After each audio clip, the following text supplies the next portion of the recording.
This program features live coverage of an African safari and may include animal kills and carcasses. Viewer discretion is advised. Sanborna molweni avshin dumelang. Hello.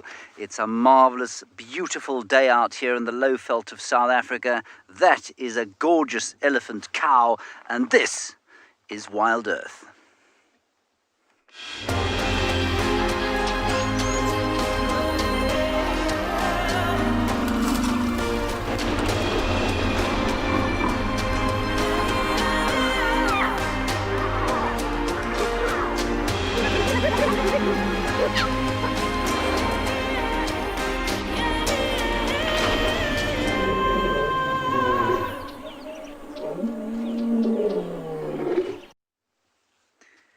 I hope that you are all very well and enjoying your afternoons wherever you happen to find yourselves in South Africa today. This is an elephant cow unusually on her own, and we'll try and discover where the rest of the herd is shortly. My name is James Hendry. On camera today is BK Bokomoso. There is his magnificent looking thumb, and we would love very much to hear from you during the course of our show. You can talk to us using the hashtag WildEarth on Twitter. Otherwise, you can send an email to kidsquestions@wildearth.tv.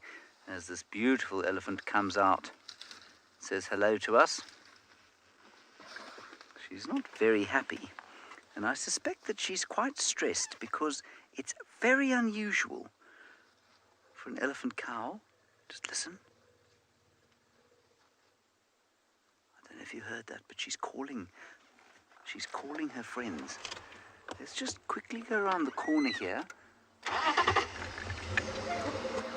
They're normally in a big group, or, you know, a group. It doesn't have to be a big group.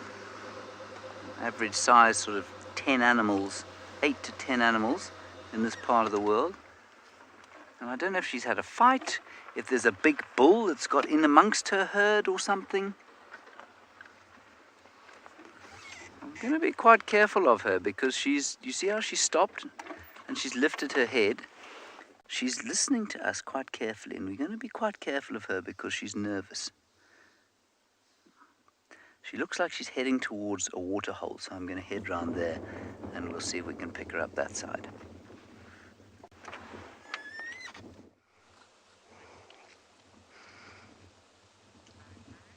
Good afternoon, everyone. Welcome on board your live safari of today. My animals are not stressed at all. They are enjoying the cool breezes coming through and spending time with Mom. My name is Lauren. I do have Davy on camera. It's a wonderful, pleasant afternoon, but I must say I am very thankful for the breeze. Otherwise, it would be stiflingly hot. And I'm back with Ribbon, the matriarch of the Djuma clan. Now, I'm not fully sure she's moved at all, really, in the past 48 hours, but she's here with her 2 boys. 2 cubs that are approaching the 4-month mark. Not quite 4 months, but getting there. And this morning we were very lucky to see the tiny little bundle of joy that's inside that belongs to another female. So you never know, we might see it today. It's much smaller than these 2. It looks very different. In fact, to be completely honest, it looks like a little brown bear. It doesn't actually look like a hyena, and it probably sleeps a lot more than the others. So I'm going to sit tight here at my favorite place and let's see what happens.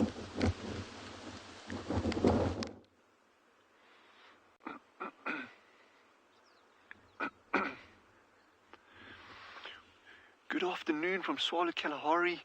It's a beautiful day out here. It's nice and warm, although a bit windy. Genre on camera, and my name's Dylan, and it is amazing to have you with. We're just watching this Cape turtle dove having a good bath over here, and it is good to see you all, and I hope it's as good for you to see us. Genre here is doing his magic again as always. We're doing our little stakeouts again at the dam. Remember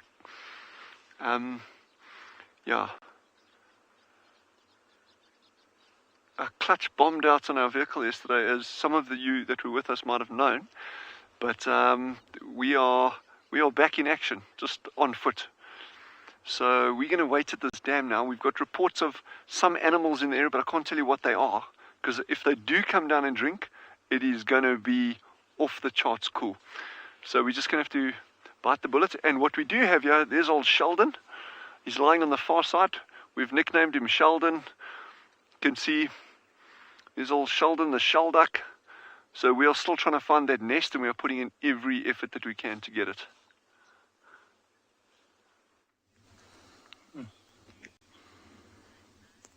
So a warm welcome on this virtual safari. We're here at andBeyond in Ngala at the moment, and there's actually a whole herd of elephants that are making their way down to the water. Just have a look at as soon as they start getting a little bit closer, how they might even pick up a bit of pace. Because also this time of the year, there's not a lot of water around. So every time they do see water, especially the youngsters, get very, very excited. So let's spend some time here and see what these elephants are going to be up to and how they're going to splash themselves with water. So I'm Nikki here at andBeyond in Ngala. I'm going to be your ranger, and with me on the camera is Owen. So I think what we'll do from here is let's head back to these elephants. So you'll notice the one, especially on the far left, is a completely different color to all the other ones. And I can just imagine today was a pretty warm day.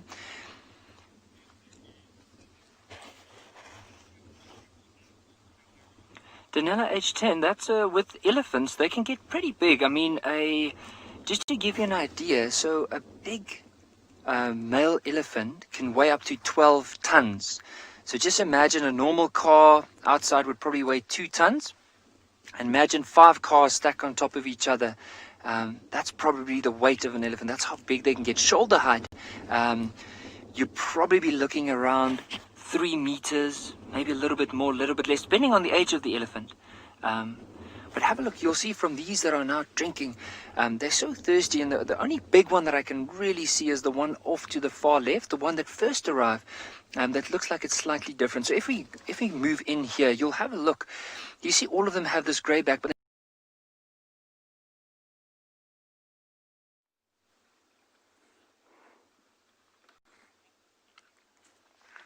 Sorry about that rather sudden change, but what we've got here is the arrival of our cow that we started with the rest of her herd. So she's come out of the bush down towards this little area here.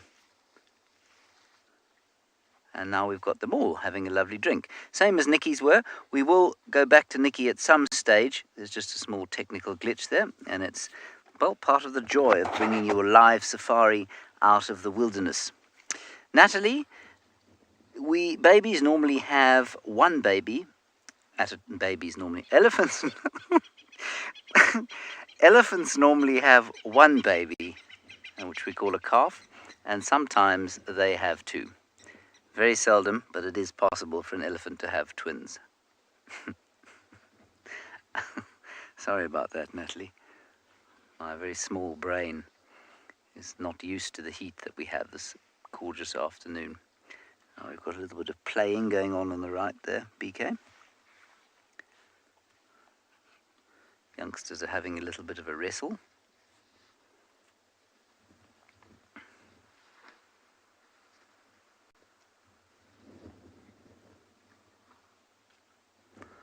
What's quite interesting is our first cow, BK, is now heading off.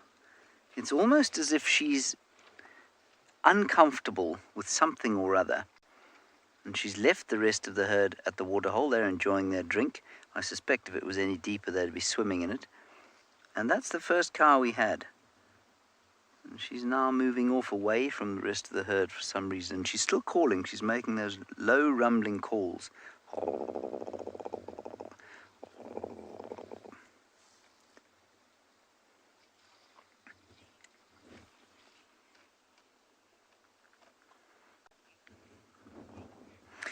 Jet, you'll probably find, sorry, I've made a mistake here. There's the cow that we had, I think, to start with, coming out now. There she comes. Jet, I think you'll find that elephants' body temperatures are probably very slightly lower than ours. I don't know exactly, but most mammals have got a body temperature somewhere between 36 and 37.5 degrees Celsius. And above those sorts of temperatures, when we say you have a fever or you have a temperature, it's your body trying to speed up the metabolism so that your immune system can fight. And it gets dangerous when it gets any hotter than that, because the proteins in your body start to denature. It means they start to unravel. Birds run a little bit hotter than mammals, but the elephants will have a very similar body temperature to ours. Ah, look. She's making friends with the rest of the herd again. That's lovely. My mammals are being very noisy. Can you listen?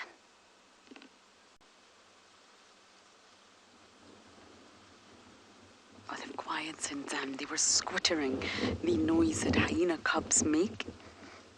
And just by sitting watching them, I am really starting to think that the lighter one is definitely the dominant one. And it won't be by much. They're both boys, but I think the lighter one's definitely the more dominant one. And as many of you probably do know, hyenas don't have the best reputation. The lion's generally considered noble. The cheetah's considered fast and graceful. The leopard courageous, and well, hyenas, nothing at all like that. Hemingway once said, "The hyena, hermaphroditic, self-eating devourer of the dead." I'll never forget that. And they're not at all. So I'm here to show you that they're actually incredible mammals. And we're watching a really precious moment right now of mother feeding her two little boys, who are very demanding.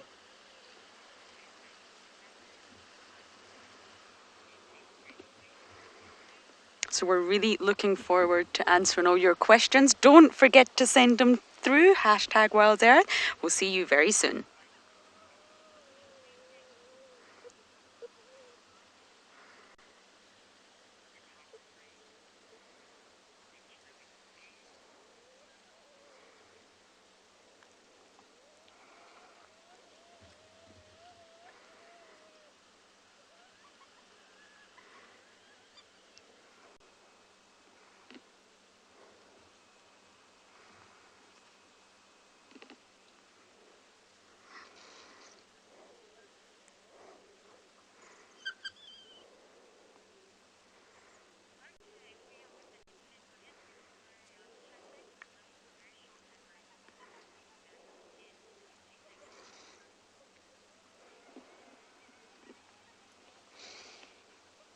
So we are currently in an ad break with SABC, but we are still with all you internet viewers. And just listening to these cubs squitter over who gets the best position.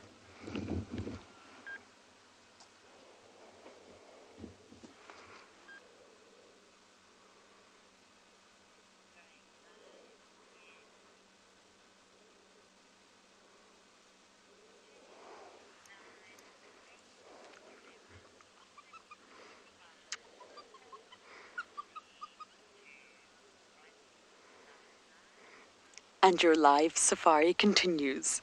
I can't take my eyes off these little cubbies. Our hyena duo here fighting for the best position for milk. Normally the one that manages to get the best position, depending on how mum is lying, is the dominant one. They can't both be the same rank. So Ribbon here will have, well, because she did have two boys, one's going to be stronger than the other. Michelle, hyenas have a fantastic matriarchal female-dominated society. So the males are, well, sometimes irrelevant. It's all about the females. And it's a silver spoon effect, Michelle. So you are born with the rank of your mother or slightly below that. So for example, if your mother is high ranking, or she is the matriarch at the top, then her daughter will also be very high ranking. Not quite the matriarch, but she'll be very high at the top of that sort of proverbial ladder, I like to call it. So they're very structured, and it will go from the highest ranker all the way down to the lowest ranker. But Ribbon here, she has a very unusual story. She was the lowest ranker just last year. Corky was the matriarch, And Ribbon was very, very low. She was smaller, she was weaker, she was bullied, and she actually conducted her very own matriarchal overthrow. And she managed to, wow, successfully become the matriarch of the Djuma clan. It's quite a story if you really dive into it. Watching Ribbon go from the very bottom to the very top, it's really impressive. India, you are 8 years old, and that's a fantastic question. Not so long ago, these two little cubbies were just completely brown, almost black, like little bears. And it's normally around 3 months old that you start to see the spots appear. But they always have these spots. It's not that they just magically appear. It's just that the rest of the coat, the rest of the hair gets lighter, and then the spot pattern becomes very visible. So these... Hello. These terrible two are now 3.5 months old, and you can see that their spots are, well, almost entirely visible, on one more so than the other, and each hyena has a unique spot pattern to identify it. So I'm going to sit tight. Hopefully they'll wake up soon and start being more playful.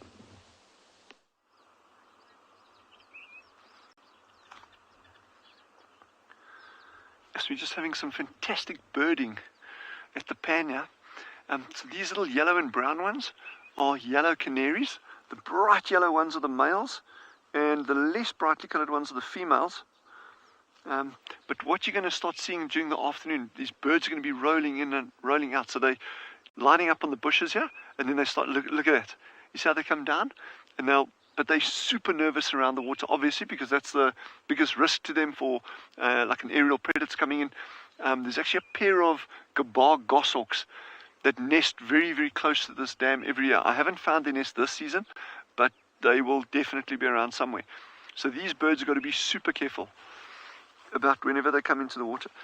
Those ones that are at the edge there now, those are sociable weavers. So that's one of our really, really, really iconic Kalahari species, that beautiful pattern on the back with the little black faces.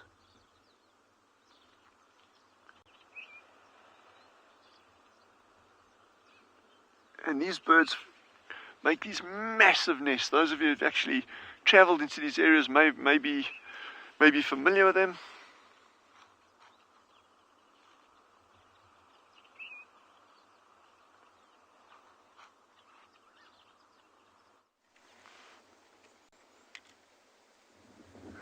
Our hyenas just disappeared, but there was a whole lot of shouting. And we're making a loud noise in here. And I don't know why. It sounds like there's either some kind of hyena war going on, or like something has perhaps been harassed by the hyenas because it's killed something. So maybe there's a leopard around that's killed something.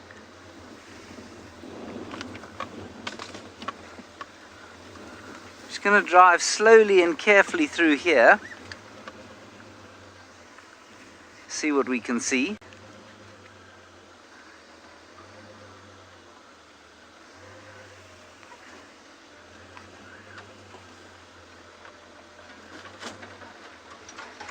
At the moment I can't pick anything up.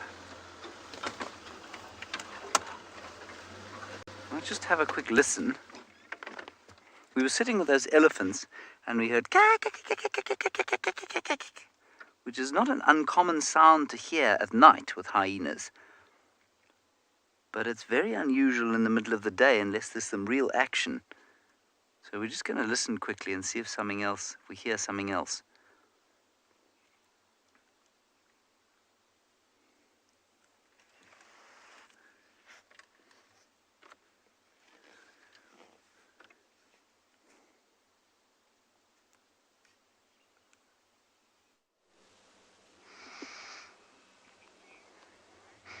Talking of listening, Ribbon is always listening.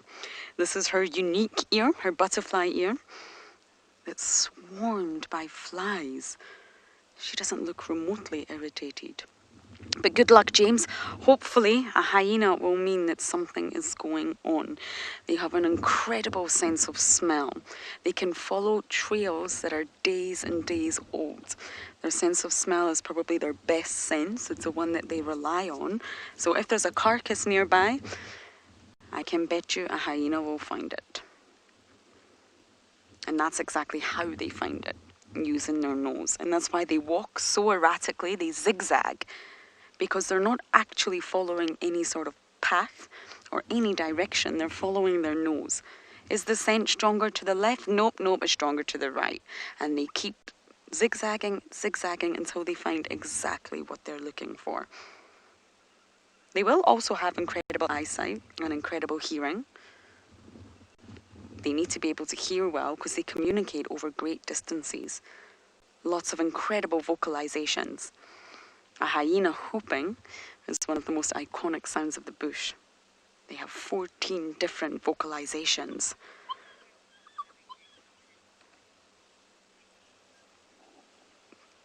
Oh, this one's not happy. I think the one standing up is the submissive one. Nikki, there's not a dominant nipple. What I actually meant by that was depending on mum's position, whether she's lying on her left side or her right side, one nipple will be more accessible than the other. So they're both equal. It's just that, for example, she's now lying on her right side, and therefore her left nipple will be more exposed. So that's the one that's easier for the cubs to suckle from. The right nipple will be, well, a little bit trickier. So sorry, that's what I meant by that. She doesn't have a dominant nipple. But if she was to turn over and lie on her left side, then the situation would be reversed. Oh, one's feeling very active. Tiny little mini hyena, look at that.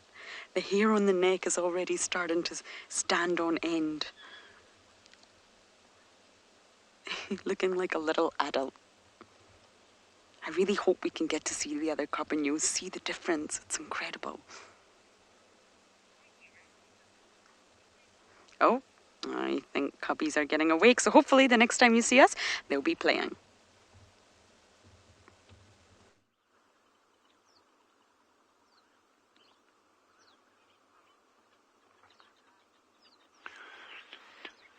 So while we're sitting at the dam waiting for some larger game to come down, we've just been watching this little lapwing. It's a sub-adult lapwing, and I'm saying it's sub-adult just because of the really mottled patterning on the back.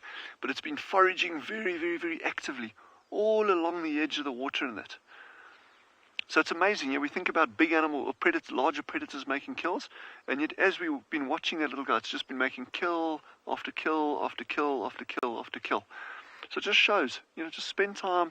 There's a lot to be seen if you've got a little bit of patience.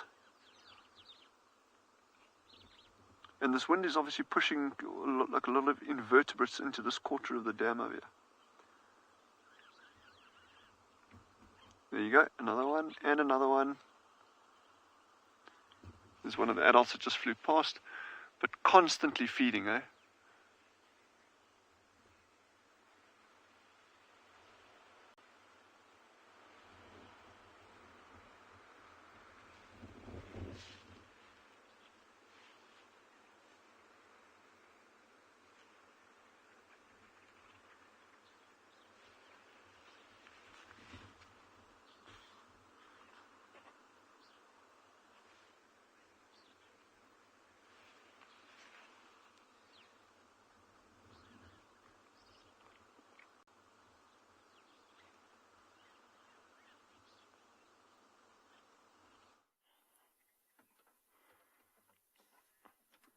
Hello, internet people. I don't know if I'm allowed to call you that, but hello. Whew! We managed to find some animals, which was very exciting. We did have some buffalo earlier. I'm not going to introduce myself now because I'm going to save that for a few minutes' time. But don't worry. If this giraffe disappears, which the other giraffe have already done to us, we've got, I think, about 4 more still to come, so that's exciting. Riveting stuff this afternoon. Also, I'll just let you in on a bit of an inside secret, is that I've definitely driven over lion feces this morning at some point, because I can smell it wafting through the car every time I stop and when I'm driving. It's not a pleasant smell. I know, it stopped in the bushes, but the other ones should come.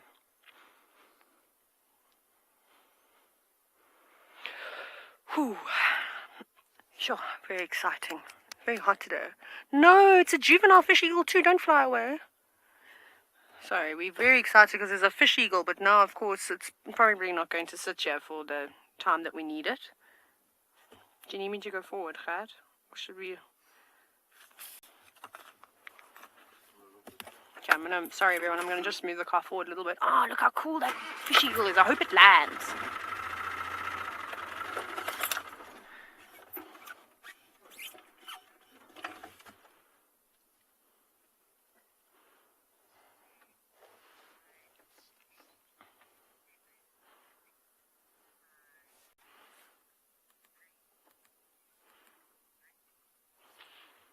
Welcome back to your live African safari. You have just joined me in Pridelands, which is a private wilderness area, which is a part of Tswalu Game Reserve in the Greater Kruger National Park. And as you can see, we have a journey of giraffe, and I'm glad that you could have joined us on this journey this afternoon.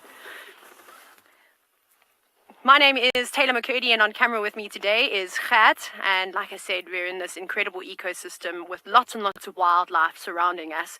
And where these giraffes are standing at the moment, I know it's not the greatest view of them, but hopefully they will move around, or we might even shuffle around a little bit. But they could potentially go and have a drink, because there's a big dam just off to the right of them, although you can't see it right now. And to watch a giraffe drink is something quite peculiar and spectacular at the same time. So fingers crossed that they do make their way in that direction. I love what you've described the giraffe as, Giraffe Girl, the secret tall spotted creatures. I suppose that's exactly what they are, with long legs that a supermodel wish she or he could have. But of course for the right reasons. So now giraffe are incredibly tall creatures. As you can see, a lot of the trees that they're moving through, they tower straight over them. And then I suppose some of the bigger marulas and knob thorns that reach exceptional heights dwarf them in comparison. But the giraffe that we're going to see come through now, most of them are females. That one that you can see on the left is indeed a female. And I think the one that's about to move into frame and hide behind the bushes looks like maybe is it a male? No, also looks like also a female, but she's got very thick ossicones. So that's what we look at when we're deciding whether it's a male or female, is those things protruding on their heads. Now, Danielle, something that we should see the giraffe do in just a moment is eat, because that's pretty much what these animals do in order to survive, is feast. So giraffe are browsers. So they will eat leaves, they'll eat flowers, but they don't feed on grass. Sometimes, though, you can see them stretching their long necks down to the ground, where they'll be feeding on small little forbs or shrubs that are popping out through the grasses. But typically they actually specialize on feeding on trees with thorns, just as that one is doing now. It is feeding on a very small buffalo thorn, or a blunk blaar wachabikkie.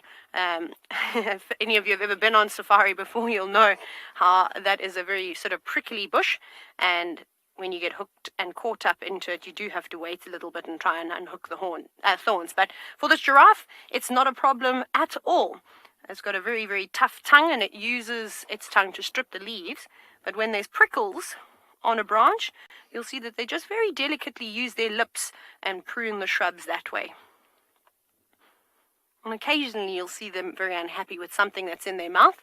But I always like to describe it as somebody who works in the garden, that their hands are sort of used to the thorns and it doesn't bother them too much. So they're able to pick quite a few leaves at a very quick rate. But those thorns are not there to stop the giraffe from feeding on the tree. All it does is that it just simply slows animals down from feeding on it, and so that they don't feed on the same tree for a long period of time. Sisia, now if we look at a giraffe, we try and find one that's out in the open, so that we can see its long neck in proportion to the rest of its body. But I'm not sure exactly on how long the neck is, because I think it depends on individual to individual. But you can see it's almost half the body's length. If you look at that, if you take it from where the shoulder is, essentially, all the way to the tippy top of its ossicones, I reckon it's probably the same length as its legs. It's an exceptional amount. And these giraffe, I mean, the females will probably get to just over 3 to 3.5 meters, and the males will get to around about 4 meters or so. So they're very tall animals. This isn't the tallest species of giraffe that we get. The tallest species of giraffe is the Maasai giraffe, which you find in East Africa.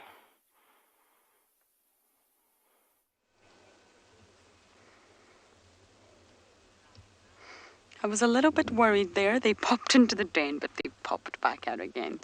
They really are mummy's boys after all, the two of them. But I do have good news for you all.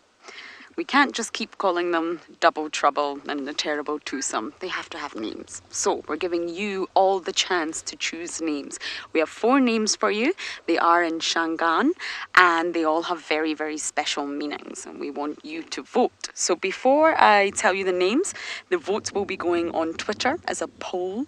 And you can all choose which names, 2 names, 2 out of 4, that you think suit these little cubs. You will have 24 hours, and tomorrow we will announce the names, which is very, very exciting.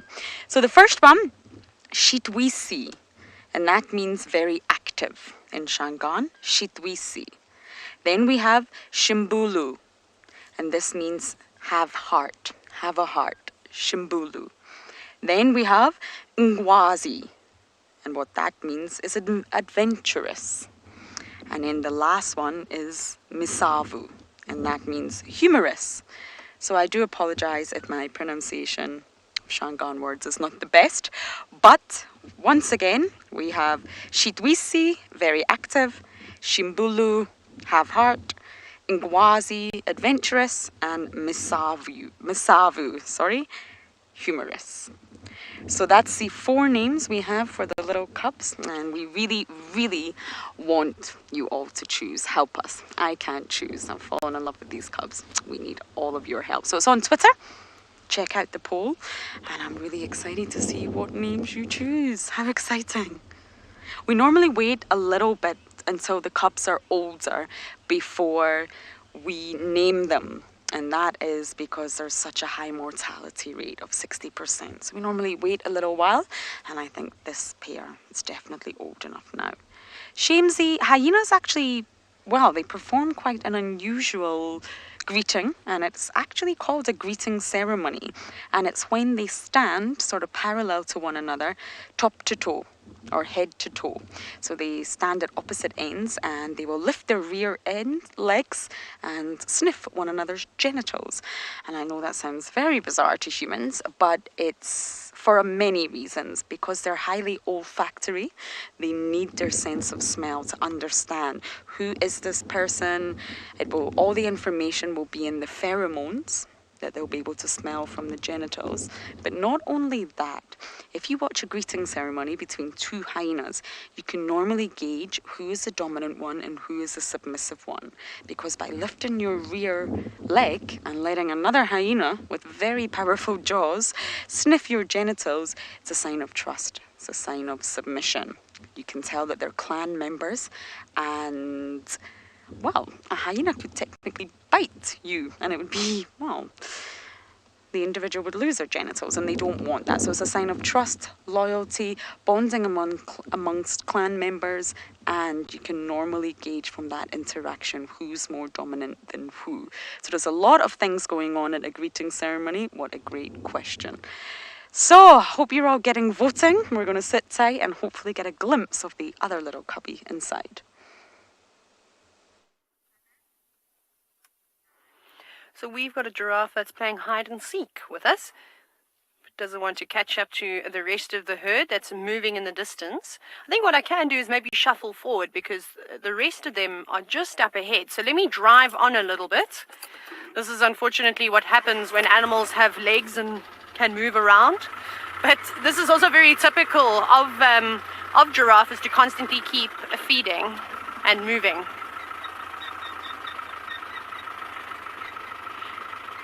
Okay, just going to get us a view here and look at this really amazing sighting where you can see the height difference quite nicely now between a mature male giraffe and some female giraffe, and there might even be some young males here. So the reason why giraffe are constantly on the move is because a lot of the trees that they're feeding on have got a type of pheromone in the form of a tannin, and a lot of the knobthorns, which was, well, previously known as the acacia species, but obviously the name has now changed.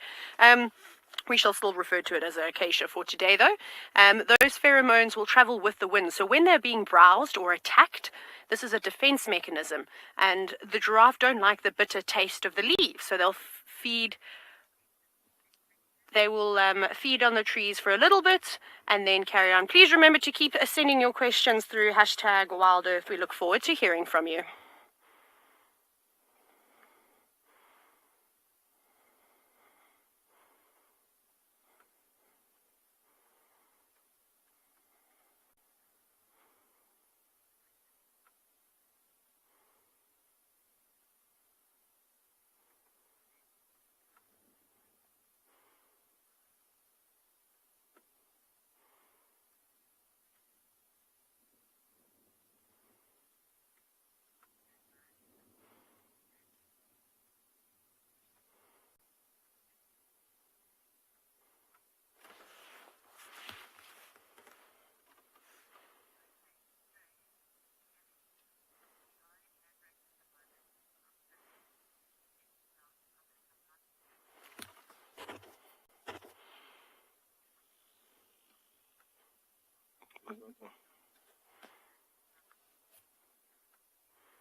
Okay.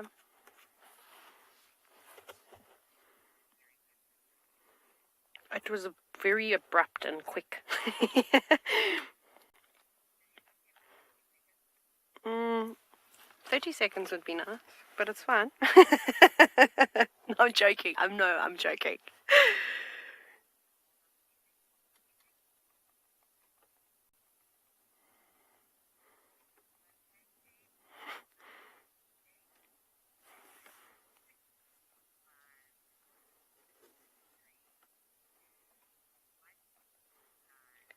Welcome back to the live safaris. We are still here at Pridelands, part of the Greater Kruger National Park, watching the giraffe. But unfortunately, they are slowly moving away.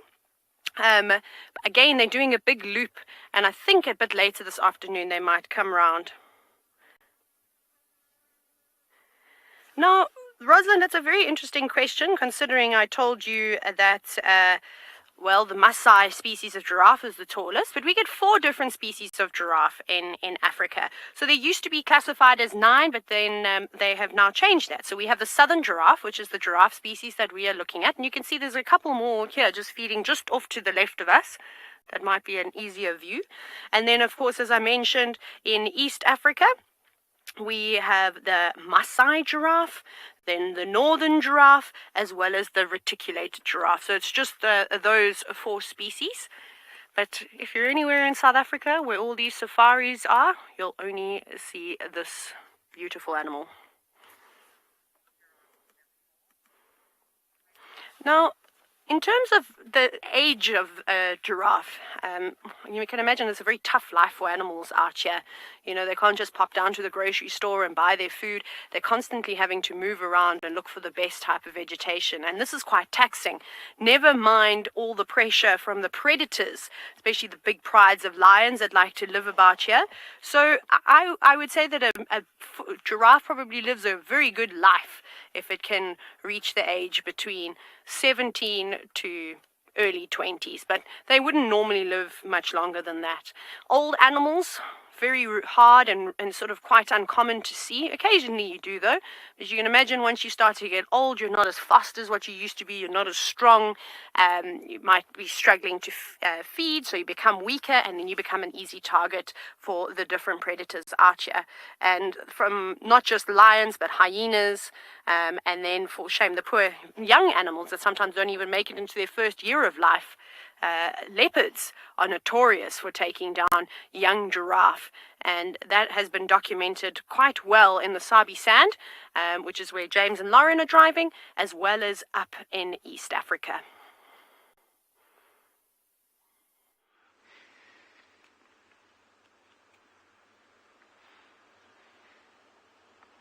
So So this magnificent example of a kudu skull.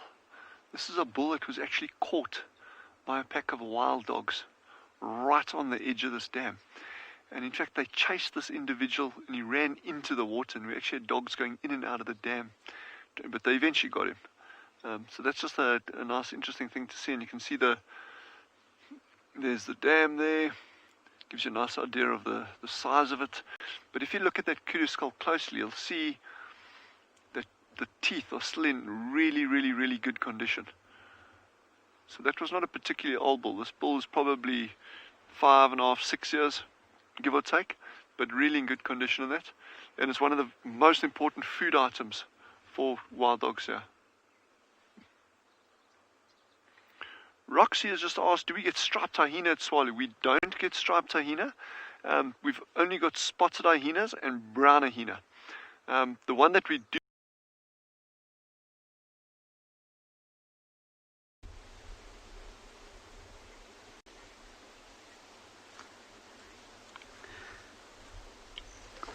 Good afternoon, everyone. That is Djuma from Phinda Private Game Reserve. You're welcome to Safari Life. We'll be trying to find the cheetah. Already found them right behind me.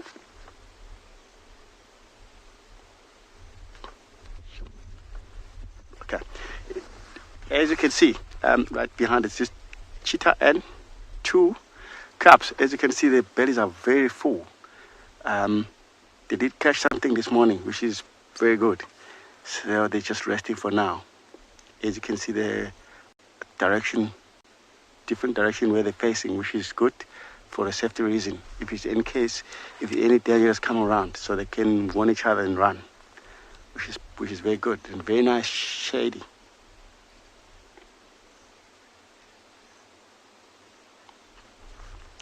Monica, this cow, they're about 6 to 7 months old. They look quite small, but they're quite old now. They've been here for a little while.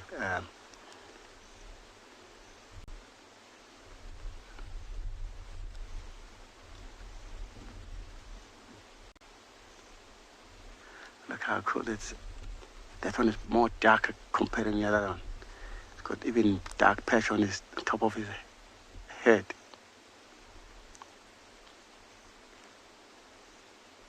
Yeah, you can see the babies are much fuller than the mom. She eats less than the babies.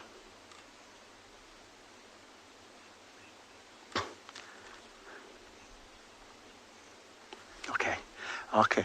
That we know that female. She's been a mother, or with she started with 4 cubs, and she lost 2 already, and she gave birth around further western part of the reserve, and she started coming further north because she was trying to avoid a lot of movement from the other predators like lions and hyenas and leopard. As she moved further northern part of the reserve, and she come across quite a big challenge there because there was a lot of lions and a lot of hyenas movement around there, especially overnight, and she come back southern part of reserve now.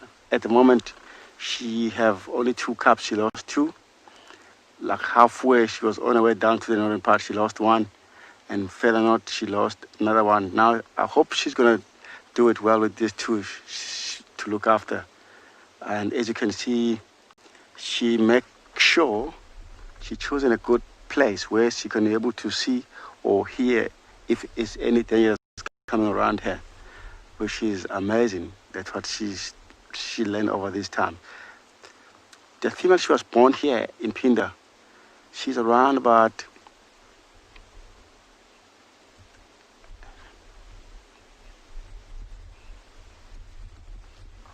and then that these youngsters, they'll be with the mom until 18 to 19 months old. Then the mom she'll leave them. Then they'll be old enough to look after themselves. Look at that belly, very full. So nice, beautiful sun shining, nice wind blowing not very heavily, but just nice wind for them to cool down themselves.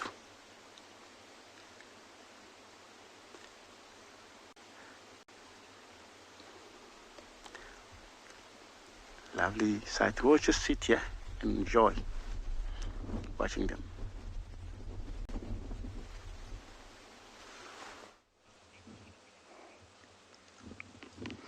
This has just been the most incredible moment. 3 cubs, including the new one, popped its head out. But then this large herd of elephants has just appeared on the scene, and therefore they dived back down again. We're still at the hyena den. There's just a large herd of elephants feeding. We could hear them earlier, but we couldn't see them. And they've came closer and closer. Ribbon's still here. I'm going to show you exactly where Ribbon is. Mom is still here, flat as a pancake in the grass over there, enjoying the shade. We've got elephants to our left, and the 3 little cubs were to our right.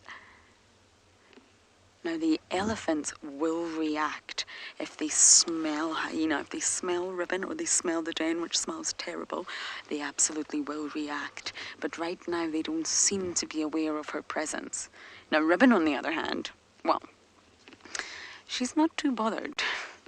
She knows the elephants are there. She heard them a long time ago. And, well, she's still sleeping. Hyenas have nothing to worry from elephants. But elephants tend to be quite emotional, reactive animals. And they're very protective of their offspring. And therefore they will react when they see her or smell her. Elephants actually don't have great eyesight, so they'll probably smell her before they see her, especially when she's this flat in the grass. Isn't this incredible?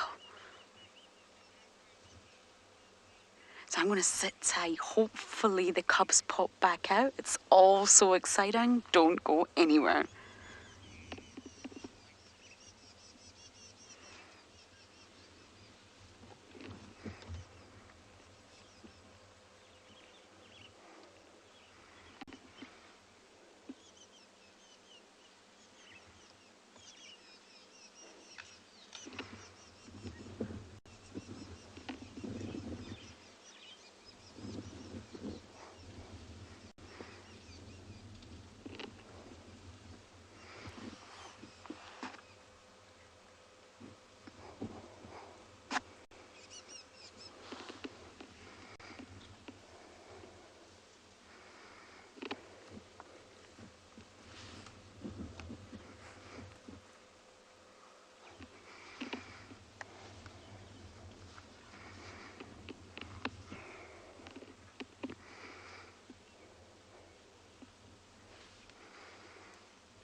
Okay, I think I'm going to sit tight just in case the cubs pop out one more time.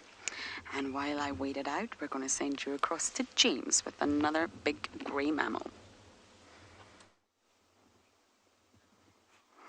We are going to hope that the hippopotamus begin a magnificent porpoising display when we go back to television in the next 45 seconds or so, I suppose.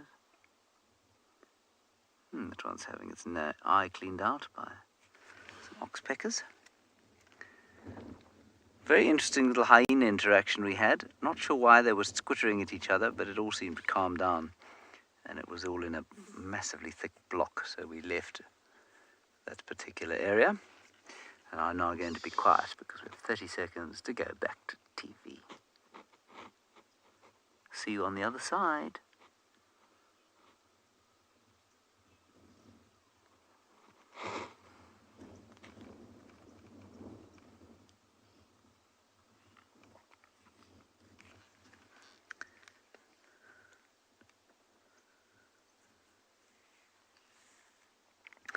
Here we have got some hippopotamus, same ones we had yesterday, little group of 5 or 6. We can only see 3 of them at the moment.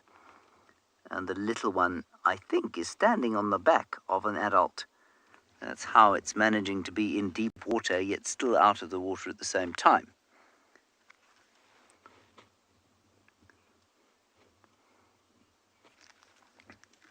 Hello, Tsepo. Tsepo, you'll find that your question is a good one, but I'm going to change it slightly. They don't share a territory, but they will share an area. So a territory is something that a hippo keeps, and it will keep other hippos out of. So a big bull hippo will have a territory, he'll have his females and his babies, and he'll keep other hippos out of that territory. A crocodile will also have a territory, and he will keep other big bull crocodiles out, not all the time, but sometimes, and the females do the same thing. But the territories of the hippos and the crocodiles overlap each other. Yes, they do. So they're not territorial from each other, and they will sometimes tolerate being in the same water together. So their areas of operation definitely do overlap.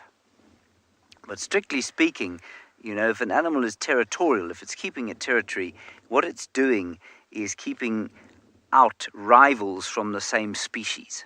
It's a really good question. Thank you, Tsepo.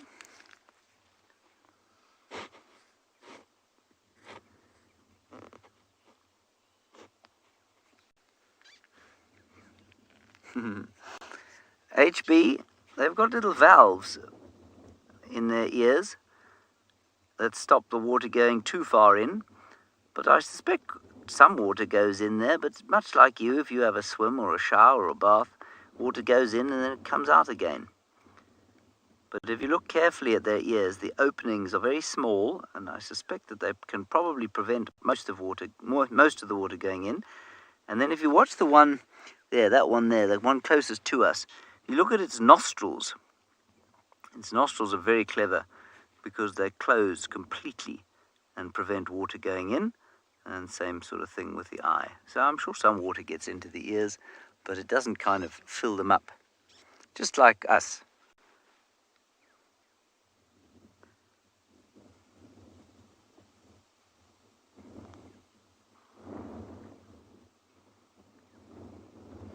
Koketso, the primary source of food for hippopotamus is grass. And you know, they don't eat very much grass at all. They'll eat water vegetation as well. But if you take something like a rhino, they eat about 40 kilograms of food a day. And a hippo probably eats about half of that. And the reason that they don't eat nearly as much as a rhino, which is the same size or similar size, is that they don't do anything. You can see them, they just sit in the water. They don't even have to support their own body weight. And so their energy balance is very, very low. And so they don't have to eat too much. So it's just grass, and they come out at night. And in fact, if BK just goes off to the left-hand side there, BK, there's a little lawn. You see that little patch of short grass? That's a kind of area that has been mowed flat, if you like, by the hippo. And if hippo do occur in a water body, you'll find little hippo lawns like that all around.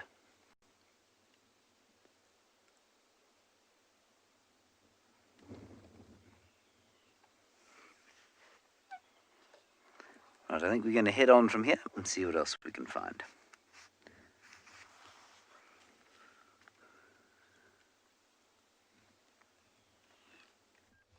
We've managed to catch up with the elephants.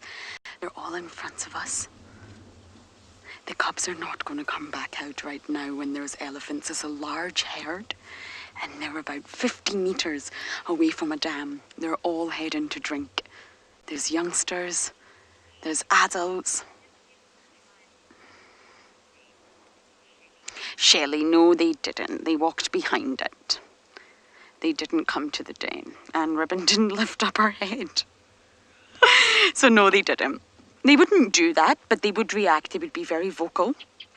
They would put their ears out very, very wide in alarm, raise themselves up nice and tall, which is what elephants do, and they would trumpet, which is a real sound. I don't know if that sounded like an elephant, but it's very, very loud. And that's when they're alarmed and they're not happy. But because it's windy today, I just want to be really, really careful where I'm driving. So I'm going to stay behind them and try and give you the best views that we can, because they're all very, very rapidly moving towards the water. I haven't seen this in a really, really long time. Because it's winter here, elephants have changed their movements.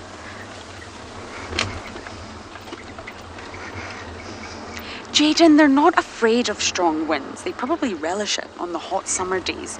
See them all. But it affects the way they hear things. So they can still hear. They've got big, huge ears, but it affects their ability to determine where the sound is coming from. Is it coming from here? Is it coming from here? I can't quite hear. They're almost at the dam because of the wind, and therefore it makes them anxious. Elephants can be quite anxious animals. They live a herd life. They stick together. They all guard their young, and they can become nervous. They know that there's predators out here that would attack their young, mostly lions. Okay, we're almost there, everyone. This is going to be so magnificent. I haven't seen a herd this big in so long.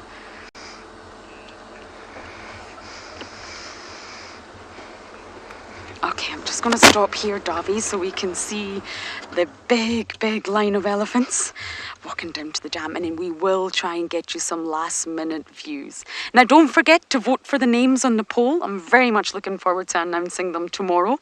You've got 24 hours, everyone, and I don't think we can catch up with these elephants on time, but you can search us on the internet and continue watching the rest of the drive. So you can type in WildEarth into Google and you'll be able to see these elephants drinking, because I don't think I'm going to make it on time. But we can go a little bit closer for now. You can just see their bottoms disappearing into the distance. They're at the dam now. But thank you everyone for jumping on board. It was an absolute pleasure. Thank you for all your comments and questions, and we shall see you tomorrow at the same time.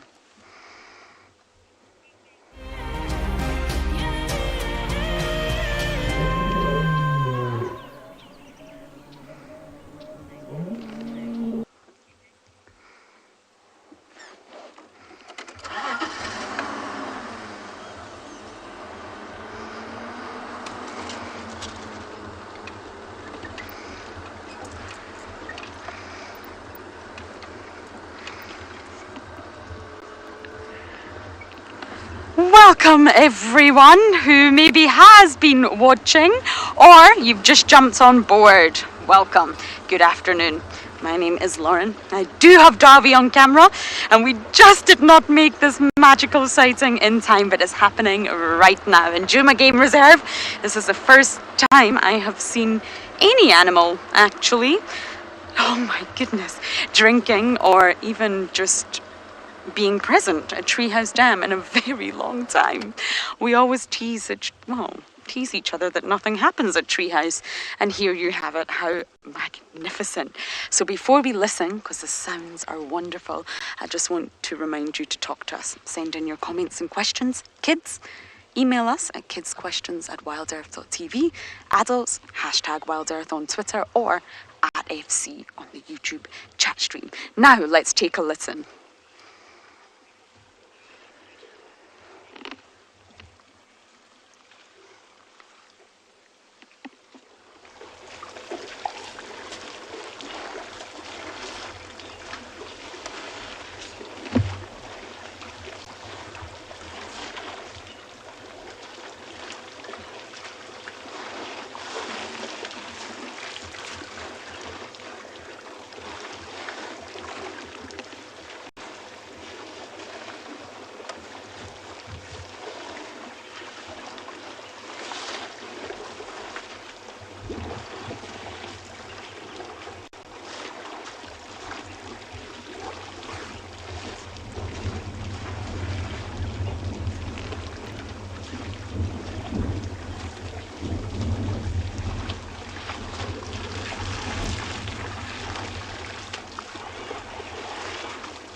Jane, you said elephant drinking is such a spectacular, special sight.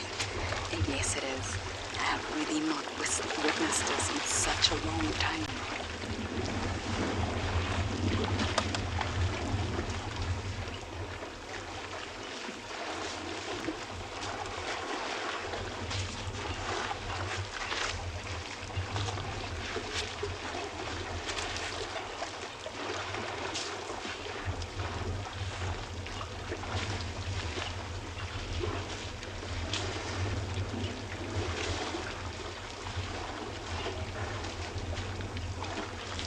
A really toasty 28 degrees Celsius and 83 degrees Fahrenheit.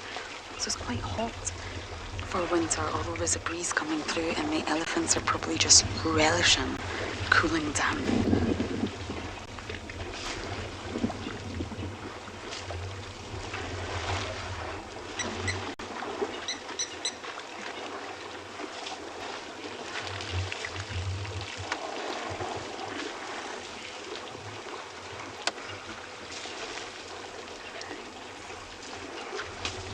Sorry, Rebecca, one more time with that question.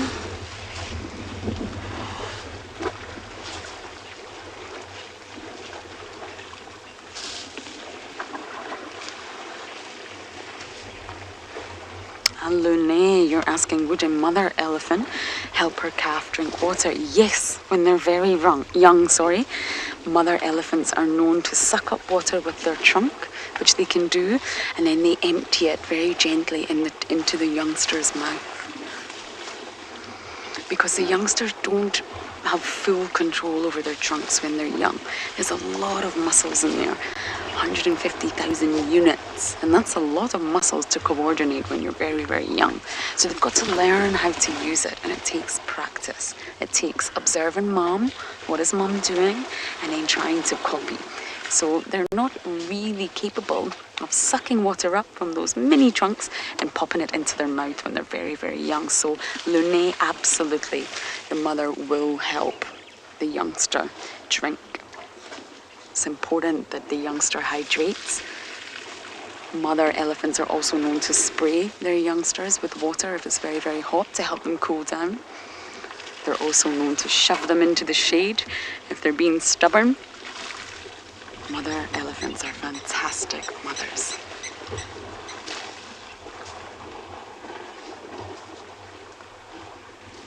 They're splashing mud. Over in that corner over there, darling. They're splashing mud.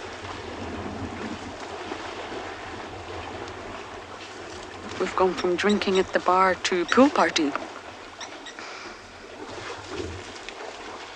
You see that youngster right at the front there doesn't really know what to do with its trunk. You see that? It's not really sucking up the water. You see, he's drinking with his mouth. Because he doesn't know how to use his trunk yet. There's only 639 muscles in the human body, in our entire bodies, and that just shows you how complex the trunk really is. There's no bones. Just muscles. Splashing, he's definitely good at splashing, but not so much drinking.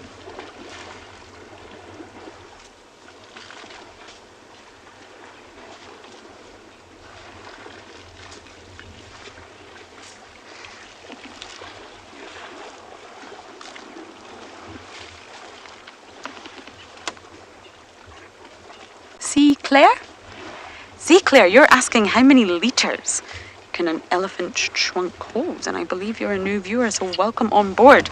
It's a pleasure to have you here. I hope you'll keep joining us. We have 2 safaris each day. And an adult elephant, oh, got some fantastic views there. An adult elephant can pull in 12 litres in one pool. And if you think, they spend quite a lot of time at a water hole, so continuously they can pull in so much water. But an adult can pull in about 12 litres in one go. They're large mammals, as you already know, and they can't sweat, so they have a sort of different thermoregulation process than we do, and therefore they cool They cool down by different techniques. One of them is the flappage of the ears, and that's why they'll need to hydrate a lot, especially to keep cool.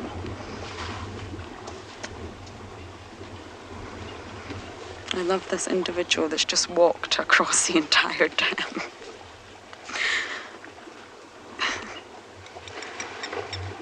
Don't be a sheep. Don't follow everyone else. Don't walk around. That individual just walked right across. Tim, yes they do. Elephants can swim. The only, well, at least mammals in the entire animal kingdom that have to learn how to swim are primates and humans. We're not born with that sort of innate ability to swim. Or maybe we are when we're very young, because we've been in the womb, in the amniotic sac with fluid. A lot of people choose to give birth in the water. But as we get older, we do have to be taught how to swim as humans, and primates are the same. But most other animals in the animal kingdom can swim, and elephants are very good swimmers. There's lots of examples of them swimming in freshwater bodies and the ocean on the internet. And it's bizarre to see because they're such large, cumbersome animals, but they really, really can swim. And they're already equipped with their own snorkel. So they can completely submerge themselves and still breathe.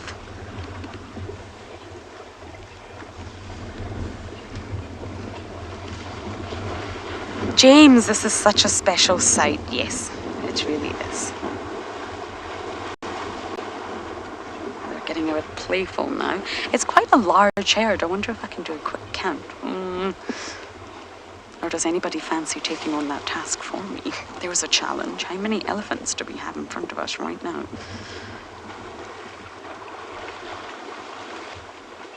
I see lots of bottoms in the air, lots of trunks. It's not easy to count. But one of you will be able to do it, I'm sure.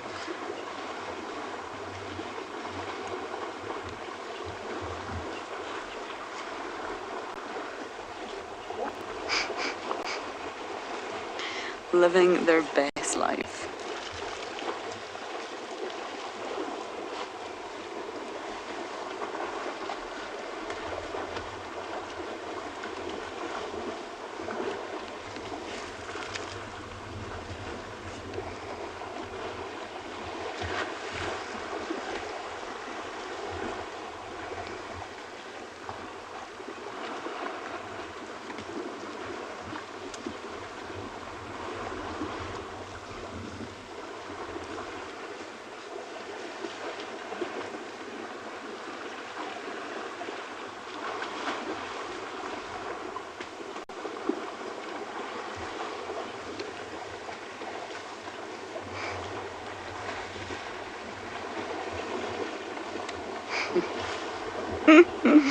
The boys love a good wrestle.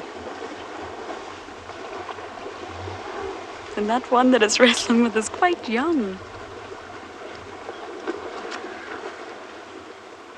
Giles, to be honest with you...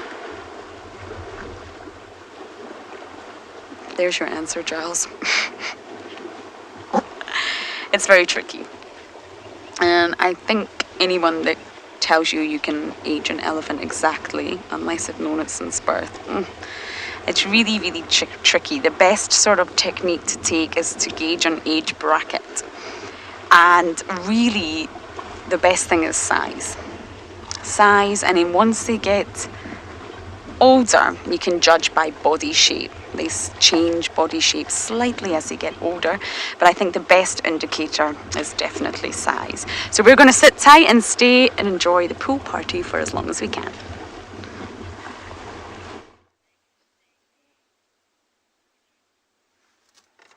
Here we have got a golden-breasted bunting. Isn't that nice? It is the most beautiful little bird, with its golden breast and cycling helmet, looking for seeds to eat. I think there's another one behind it. Maybe a female. This looks like a male. Females are slightly more drab.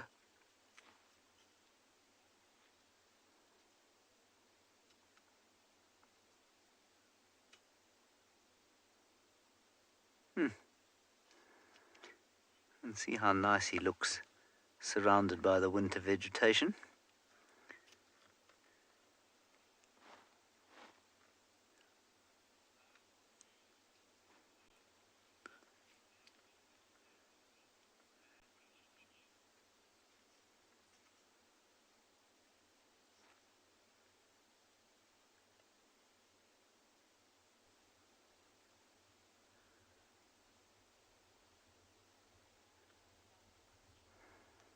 Beautiful.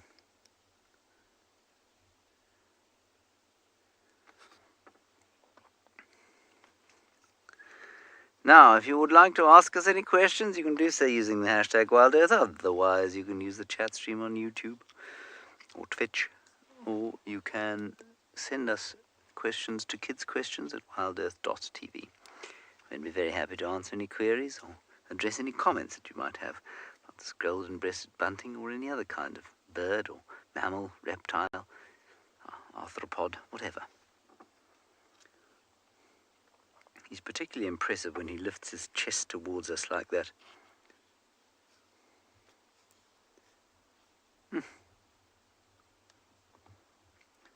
So although he has a very specialized conical bill, he will most certainly take insects if he can find them.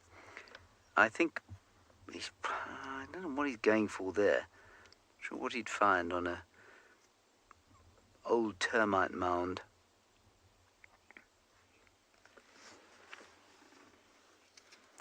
Hello, Jenna. You say this is one stunning bird. Well, yes, I have to agree with you. One of the slightly more stunning birds that we have.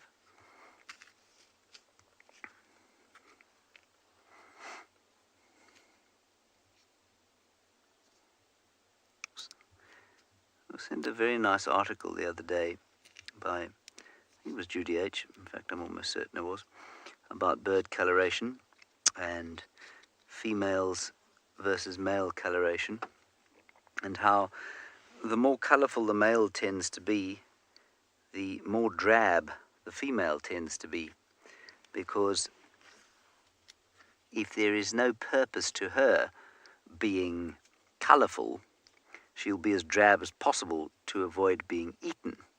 So in species where, I think, let me just try and get this right, I think it's in polygynous species, in species where the male has got more than one potential mate, the females will be much drabber than if they are competing monogamously for males.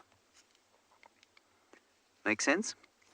Because they don't need to display as much if they're in a polygynous sort of a thing. The males will take whatever they can get, basically. Whereas in monogamous species, it's much more likely that the females will have some sort of adornment or similar male coloration.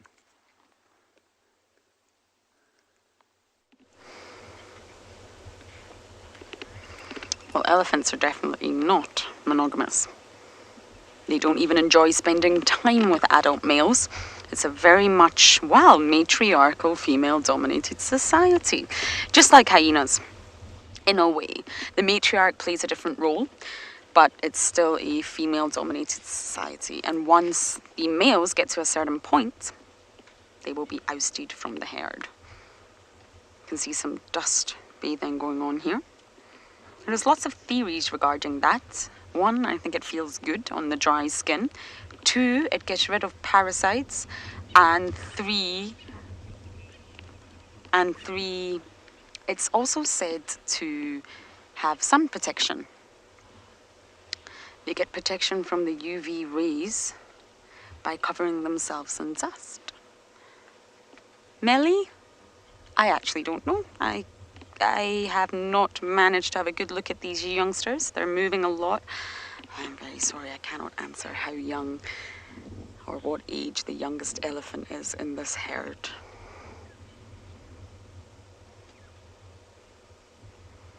Look at them all walking off. We probably can zip round and catch them on the other road. They're probably going to take their time going through the block, but there's a large possibility we can catch up with them. All of those elephants walked right past a hyena den. And now Treehouse Dam is, well, as empty as it always is. So I think that's exactly what we'll do. There's a little straggler over there. We're going to zip round and hopefully catch up with this herd.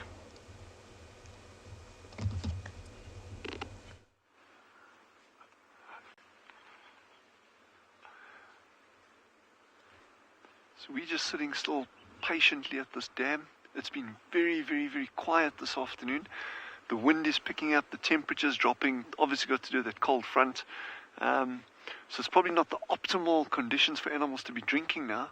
But remember, in these really semi-arid and arid environments, even wind just takes moisture out of anything. So it's not that animals won't come drink. I think we just need to bite the bullet and just be a lot more patient. We've still got canaries coming in, there's doves coming in, there's lapwings that have been up and down. Sheldon, the shell duck, he's still around, and you've got to watch that space for details, because I am determined to find this nest. By hook or by crook, what we've done now, we've been keeping a watch on every time that he flies out, trying to get that direction. I've even contacted people at UCT to try help us. The guys at the Percy Fitzpatrick Institute, to see if they know any tips and tricks on finding a shelduck nest. But there's so little known about these birds that they've actually said if we do find the nest, we try to keep them posted. Incolt has just asked, what are the other predators of lapwings? What would the predators of lapwings be at Tswalu? That's a great question, because the one of the key things is, once they got to this age where they're adults or sub-adults, they can fly, they can move. So then it's like probably more likely to be things like a goshawk or lanner falcons in this area. These beautiful big falcons that'll come swooping over the water. But the real risk for them is when they're in the nesting stage, because they'll actually nest along the edges of these open water bodies, literally on the sand. It's just a shallow scrape. Adults sit down, and then you can get predation on things like jackals will take them. Caracal can catch the adults, African wildcats, and you get even a thing where you can get trampling of the nest. If you get a herd of buffalo coming down or a big herd of eland to drink, those nests can get trampled. So yeah, it's not plain sailing. Those eggs are remarkably well camouflaged though, even if the adults aren't on it. Yeah, we've got some starlings just drinking on the edge of the water now. Those beautiful iridescent bluebirds. Those are Cape glossy starlings. But you see how nervous the birds are, and especially with this very, very windy weather, because there's so much movement in the bushes, trees along the edge of the water, that it can really conceal any kind of predator. And we chatted about that with the meerkats when we were with them as well, in terms of they don't like it when there's a lot of wind and movement. Yeah, like I say, otherwise it's been fairly quiet at the dam, but it's always good just to be patient. I mean, this is part of it. We can't have it all our own way. So, I've learned over the years just to bide your time and bite the bullet.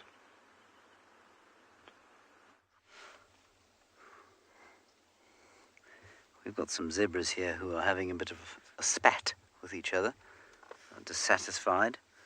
One of them was chasing and biting the other.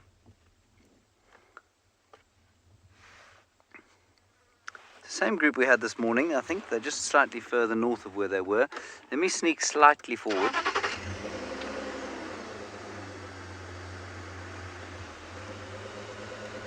Oh!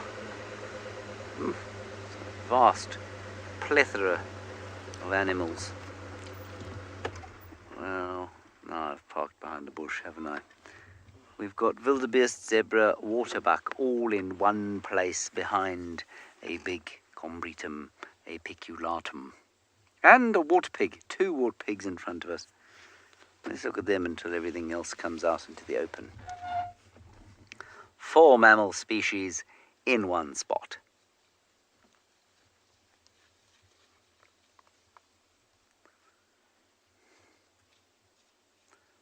And impala, 5 mammal species in one spot. That's not bad going.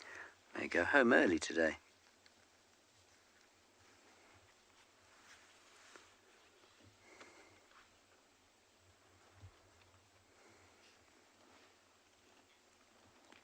Jessica, there is a boss zebra. It's not really too much like a boss hyena, but there is a boss zebra. It's normally the biggest and oldest stallion in the group, and he's the father, and he's got a few wives. He's got 3 or 4 wives, and then they've got kids, or foals, which is what you call a horse kid, a foal. And so he doesn't have a whole gang underneath him like a boss hyena does. He's just got his family. And in actual fact, you might consider his first wife to be the leader of the group, because she's normally the one who is walking in front when they move. And the reason for that is that if he is behind, he can help defend the herd. Let me just go a little bit forward out of the way of this tree, and then we can have a look at the zebras as opposed to the warthog, which is showing us its bottom.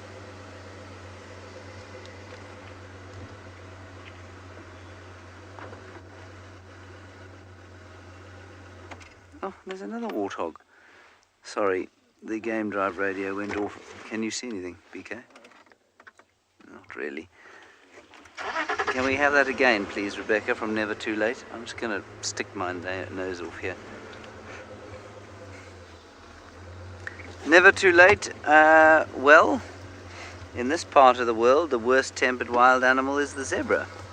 I suspect that's why you're asking the question. They tend to be... Yes? Can you see them? They tend to be very unpleasant to each other and to other animals sometimes.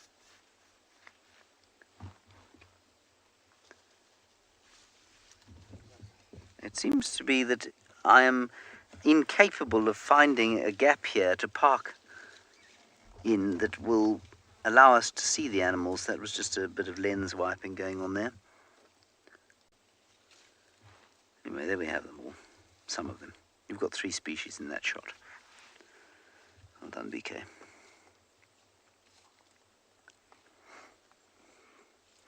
So while you'll find that wildebeest don't tend to express a lot of aggression to each other or any other animal, but for when they're in the rut, which is, it's finished now, the wildebeest rut. Zebra do. Zebra fight with each other, they fight with other animals, and as I have said a few times, apparently, and I don't know this for certain, but apparently they cause more injury to zookeepers worldwide than animals like tigers do. And there's the warthog.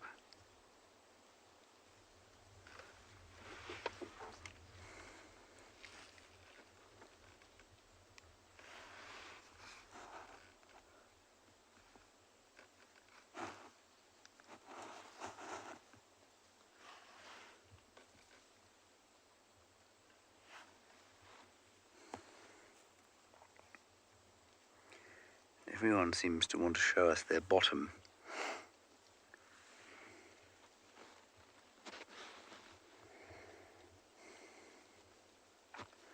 Hello, the craft. The maximum attainable weight for a warthog is about 100 kilograms. Most of them don't get anything like that big. I'll give you some exact stats if you'd like. So, the average mass of a male is 79.6 or 80 kilograms, and the range is 60 to 103. So it's a big range. And the female about 56 kilos, and she's between 45 and 70. Now you'll probably find that that's not in the same areas that their ranges or so. In slightly different areas where the food is different, they'll weigh different amounts. Although all of those figures come from an area in KwaZulu-Natal.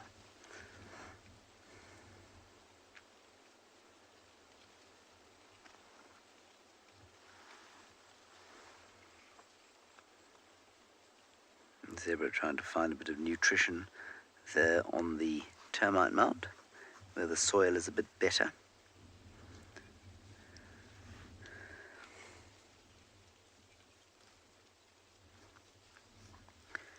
Aerolas, I don't think adolescent elephants have bad tempers necessarily. I think they just like to test themselves like adolescent human beings. So I wouldn't describe them as bad-tempered. So I think that zebra stallions are definitely worse-tempered than adolescent elephants. I think adolescent elephants are actually just kind of, testing themselves, curious. And it's normally bulls. It's very seldom adolescent cow elephants. It's normally bull elephants.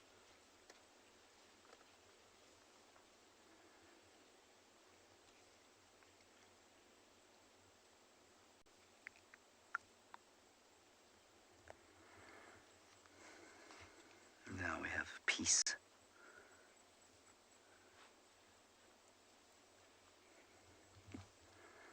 We'll probably head down towards Chitwa Dam now and see if we can find some leopard tracks. And in the meantime, I think you're going somewhere else. Well, James, I know of one elephant that I'm not sure if she'll ever grow out of it, and I think you all know who I'm talking to. She's the sassiest elephant I've ever met in my entire life. But I think I don't know. Do I agree with James? Do I think that zebra are the most temperamental? What about buffalo? But maybe that's just because I've had such bad experiences with them that I favor them. But I get where James is coming from with the zebra. Goodness gracious, if you've ever seen them, they're worse than a pony mare. And they're pretty temperamental. But anyways, we're with a very relaxed herd of elephants. It is the Alicia Keys herd of elephants. I need to give this herd a proper name because, that's just a little bit ridiculous. So we'll try and come up with something appropriately suited to elephants. But they've actually moved quite a far away from where we've been seeing them hanging around. So we've been seeing them in the southern section on pridelands, and they'd sort of do a loop up in the semi-open areas. There's normally a lot of sickle bush and big knob thorns around, and then they'd go down towards Ndlovu Dam and have a drink, and then sort of do that same route. But now they've moved all the way up to the west, and not too far away from a Leopard Dam. But they are slowly moving south, so I'm hoping that we're going to catch the last of the afternoon light, and perhaps they'll go down and have a drink at Ndlovu Dam, which is right at the eco-training camp, because I can't see any watermarks around their feet, their mouths, or their trunks don't look very wet. So I don't think that they've had a drink since yesterday, whenever they came down to the dam. I think they came down around midday. So we shall see. But it's I'm so thankful to be here, surrounded by elephants, especially when you've had a very stressful day. Not that I've necessarily had a stressful day, but it's just always nice and soothing and calming to be in the presence of these animals. Oh, watch her pull that out. Oh, with absolute ease. No, she pulled it out. She didn't want it there. It was in the way. Was that really necessary? She's going for something down on the ground now. I think it's also a raisin that she's pulling out. We'll see shortly. No, she can't make up her mind. She's after something in particular. She's kind of like me when I go down grocery aisles and I never know what really to pick. And then I touch everything, and I won't be able to touch everything now, and put it in my basket and then put it back on the shelf. Do I really need that? Luckily for elephants, they don't have to worry about those type of things, but dry grass is on the menu. I really like the way that they rest their feet. You've been seeing a lot of it. Oh, there we go. Just shoving that tree out of the way. Like no one else's business. Okay.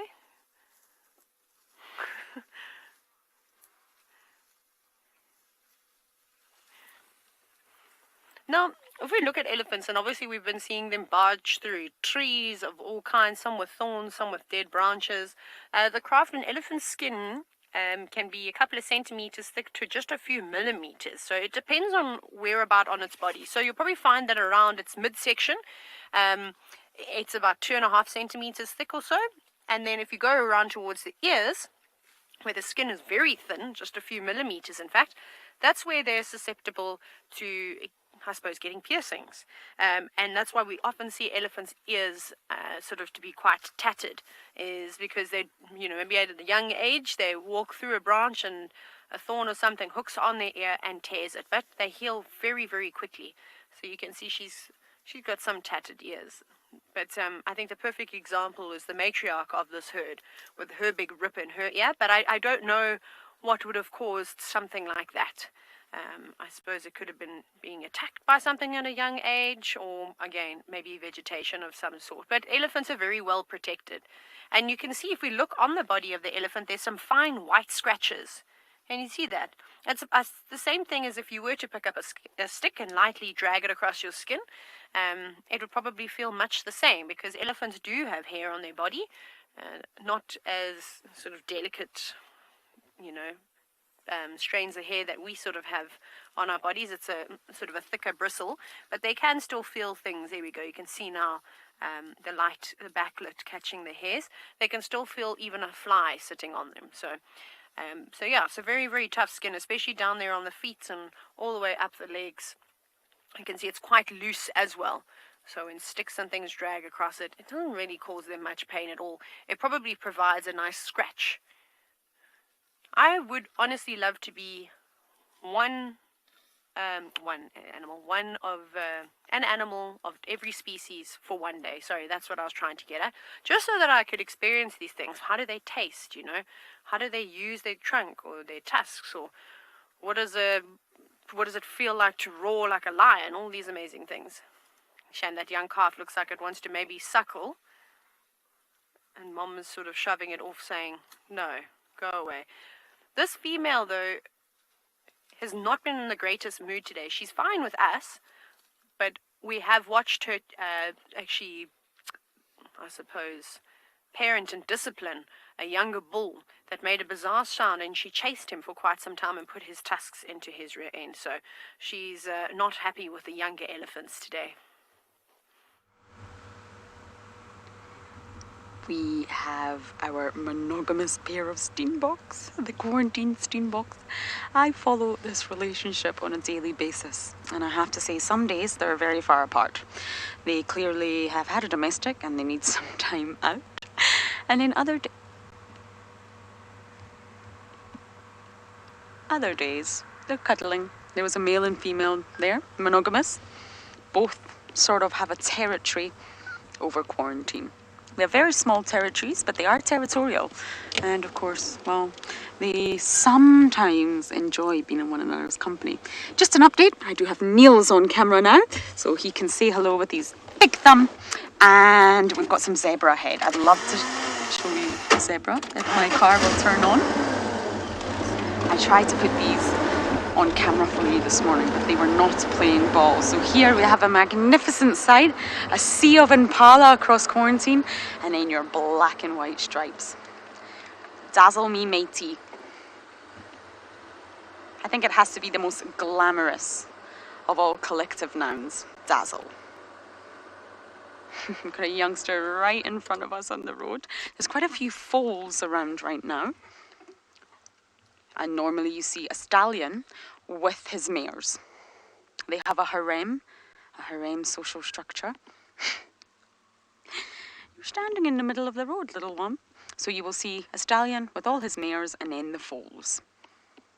And they have to defend their mares actively, or they can easily lose them to a male. There's lots of zebra crossing jokes popping into my mind right now, yes, but I can't bring myself to say them out loud. Or maybe I can. There's a zebra crossing.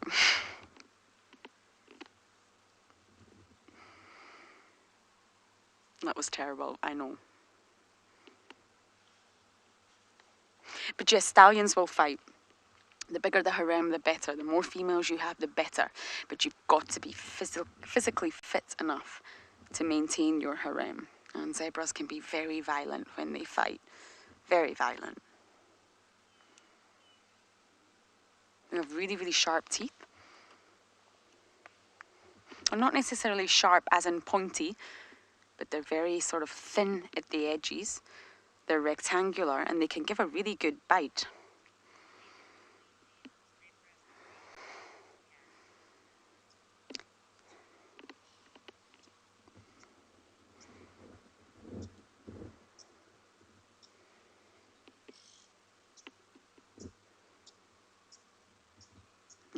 being very, very calm next to these impala.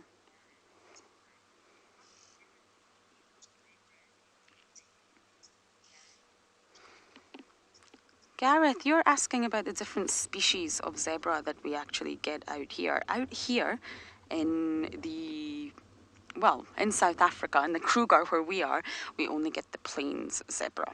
And you can actually identify them as they normally have what looks like a shadow.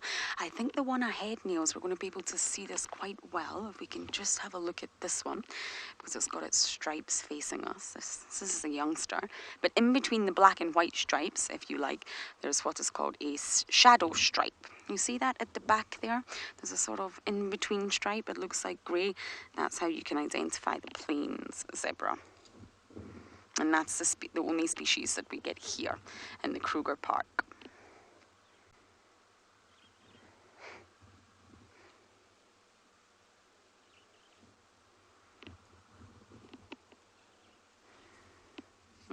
We've got more zebra crossing.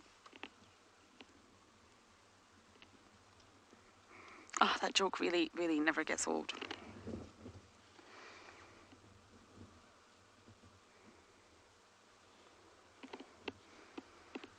This is actually quite a large herd. 1, 2, 3, 4, 5, 6, 7. I can see so far. 8, sorry. Zebra are very mobile, and they must drink daily. So they're very rarely about 10 k's away from water, really. They're very water dependent but mobile. So they don't have to stay in the same area. They can move from area to area as long as they're close to water. So sometimes we go through periods of having zebra around a lot, and in other times we really don't have much zebra at all.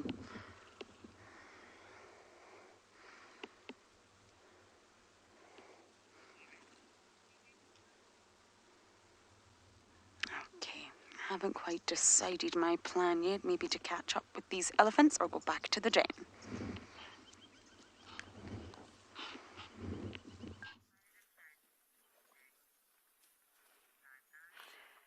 So we haven't moved from the elephants, as you can imagine, because I really am hoping to follow them down to the dam below.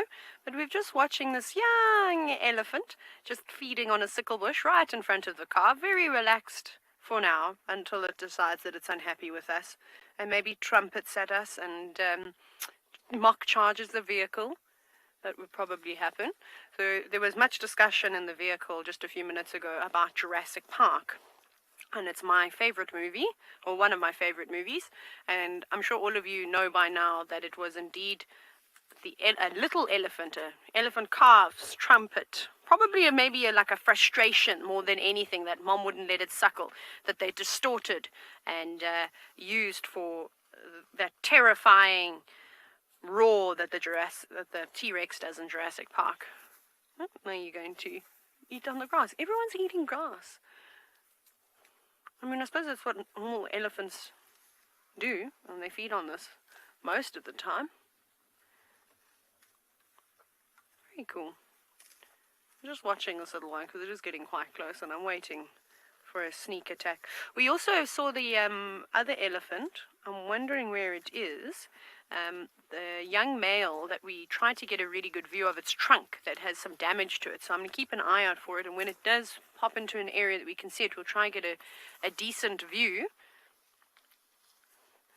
So it'd be nice to have a look at it. Look at this. I mean, if you have just watched for the first time, you're probably thinking, oh, I'm going to tell you just now. Off you go to Tswalu. Finally, we have an animal that came down to drink other than the birds. This is a yellow mongoose. Super, super, super cool little animals. You often find them actually in very close associations at burrow systems with meerkats. And look at the way he's standing up. That is very, very reminiscent of the way a meerkat stands. So I'm so chuffed that we got him coming down. I was just saying, we've sat here for so long with very little going on, and apart from some really good birding, and then this little guy rocks up. But you see the way he holds his paws, exactly like a meerkat, bracing himself on his tail. He's going to have a good drink there. And he would put his head straight behind that pile of mud. Yeah, we're talking about you. But we're talking about predation on these lapwings to link that bird that's standing right in front of him with that mongoose. A mongoose like that will actually predate the lapwing chicks, the tiny chicks, if it gets half a chance. But you can see itself from the size that it is, it's also very, very prone to predation. That's why he keeps stopping and looking and stopping and looking and standing up. Oh, there's a beautiful sighting now. Wow. Wow, look at those colors on him. Look, almost orangey legs. That grey torso, or the grey neck and shoulders. And that yellow body. In fact, looking at the grey neck with the yellow body, we got an animal in South Africa called a reedbuck. We get them on Tswalu, mountain reedbuck. Their colours are not dissimilar to that. They're also like a two-tone colour. But wow, it's in beautiful condition, eh? Look at that, doesn't waste any time going across the open area, wants to get straight back into cover. Yeah, and looking again, just like a meerkat, eh? That's when you can see those similarities, eh? And gone. Wow. Now I can breathe a sigh of relief. I was worried we were going to sit here for 3 hours and not see a single animal apart from the birds. And I love my birds. I'm always a big bird fanatic, and Genre has actually been helping me with some of the more difficult LBJs, which is really, really good as well.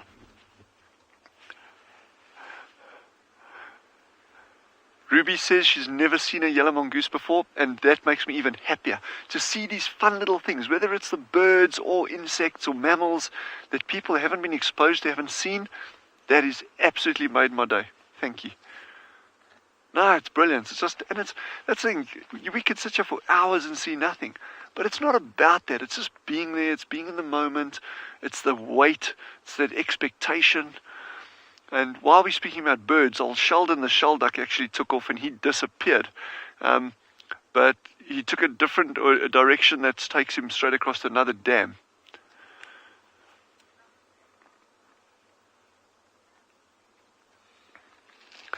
So Scarlett has asked, where is the mongoose's family? So these yellow mongoose, they never formed these big groups like the meerkats do. The group of meerkats that we're currently watching, the rock stars, they're 6.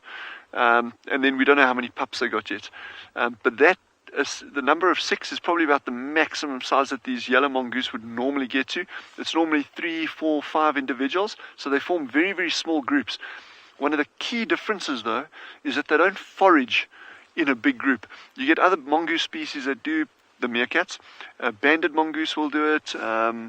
Dwarf mongoose will do it. So you get other species of mongoose that will forage together. These little guys normally forage individually. And there's pros and cons for that, obviously. I mean, you're less likely to be found by a predator if you're foraging alone, because but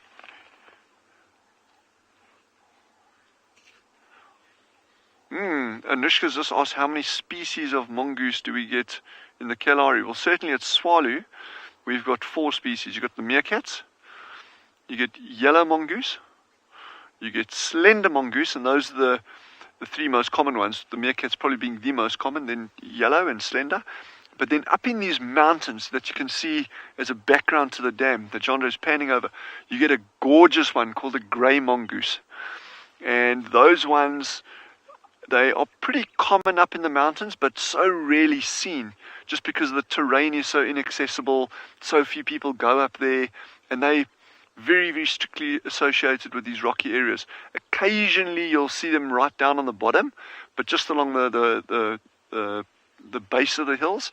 But normally they're way up in amongst the rocks and become very, very difficult to see. But mongoose are great little animals. Sheesh. And you got old Rikki Tikki Tavi that Rudyard Kipling portrayed so well in his writing. So there's some other interesting birds on the other bank. These are really, really cool ones. So to most people, they just look like LBJs, like these really nondescript looking grey birds. Those are called wattled starlings. So they're out of their breeding plumage at the moment. When they're in breeding plumage, the males have got these beautiful wattles on either side of their head, as the name refers to. So that's just nice seeing them coming down and drinking like it. And that bright blue one, that dark blue one that's sitting in amongst them, that's a Cape glossy starling. So there's two different species of starlings just there. It's sitting quietly at a dam like this always pays off. Eh? I'm just so chuffed with that mongoose sighting. Wow, man. That mongoose was great. So those starlings, look how they're all gathered in that one little thing there. They're actually bathing as well as drinking. So they're doing all their normal hygiene things, keeping nice and clean. And they're communal nesters as well. So they don't make one single big nest like the sociable weavers do. But so each pair will make its own nest, but within a near proximity, you can get hundreds of other pairs that have made multiple different nests in a very, very small area, and it's very, very distinctive. So it's actually nice to see that little flock down here. I haven't seen them at this dam for a while now. And then, then across, okay, yeah. So it just shows how good the birding can be, even in a windy and cooler day like today.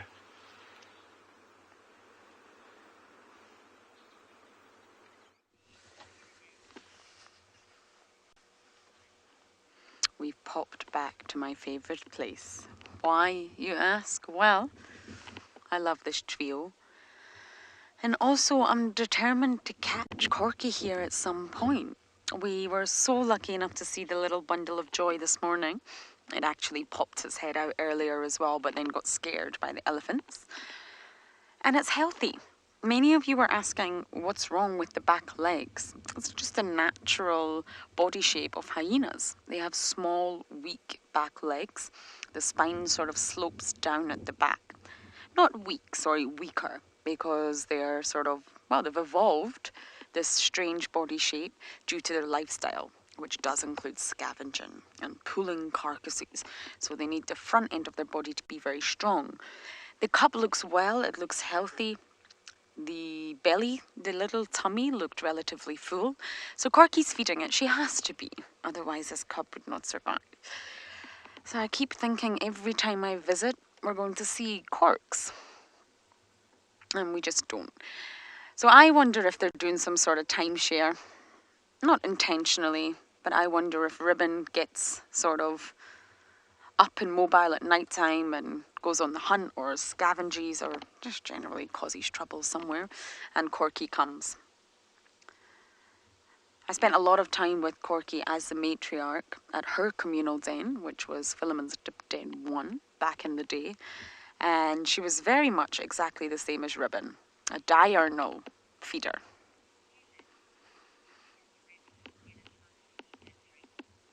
Helen, it will be nighttime. They are nocturnal animals.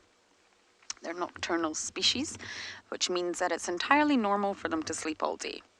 We sleep all night, and we're awake all day. They're just the opposite. So although it looks like she's been lazy, she's just doing exactly the same as we humans do, just the opposite way round. Normally when I sit here right till the end of drive, we do find that Ribbon gets very active as the sun goes down, as do most nocturnal predators. And that's basically environmental cues causing internal... Sorry about that. Causing internal biological cues.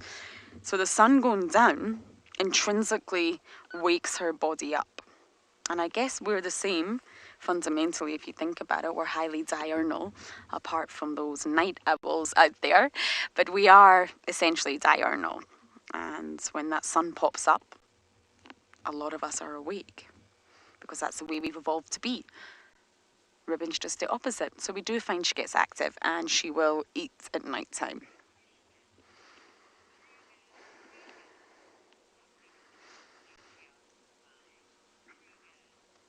Kruger, a matriarch? Well, it's a great life being a matriarch, because you're in charge. Everyone must bow down to you.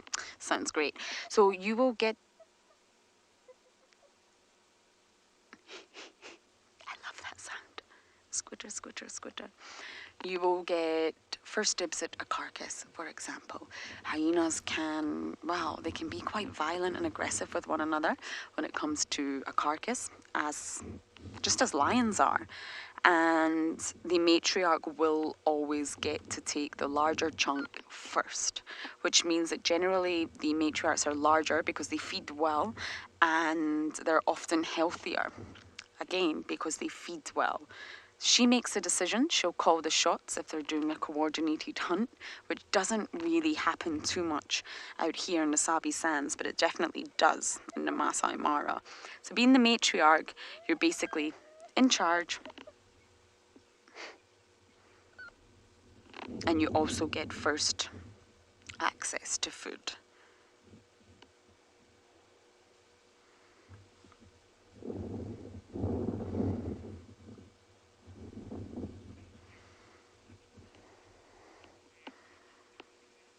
Veronica, you only really see hyenas all together at communal dens.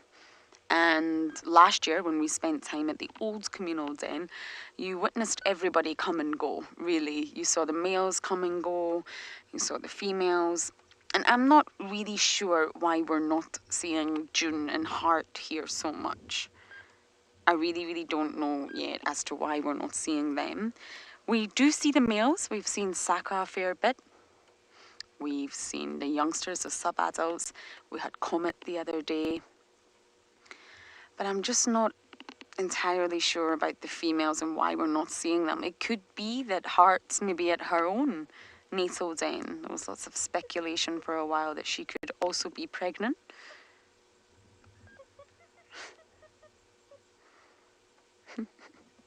And I saw June the other day with Tandy. So June's alive and well, but I also don't understand why she's not coming here. She got quite badly injured in the matriarchal takeover. And I wonder, I don't know, she needs a clan at the end of the day. She's still part of the Djuma clan. She needs them when it comes to protection against other clans. So in answer to your question, I'm sorry, I don't really know. I'm still trying to get to the grips with the dynamics. And I don't fully understand why we're not seeing Corky either. I'm only speculating at this stage. But she has to be feeding that little one because it's healthy.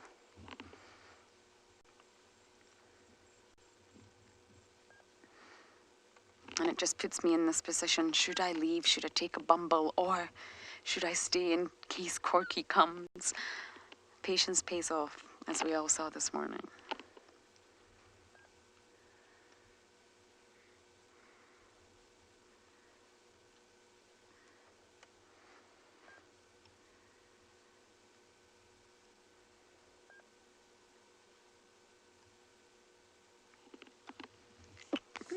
Sorry, everyone, bless me. I had a spontaneous sneeze there. Okay, I'm going to sit tight and make a decision. Should I stay or should I go?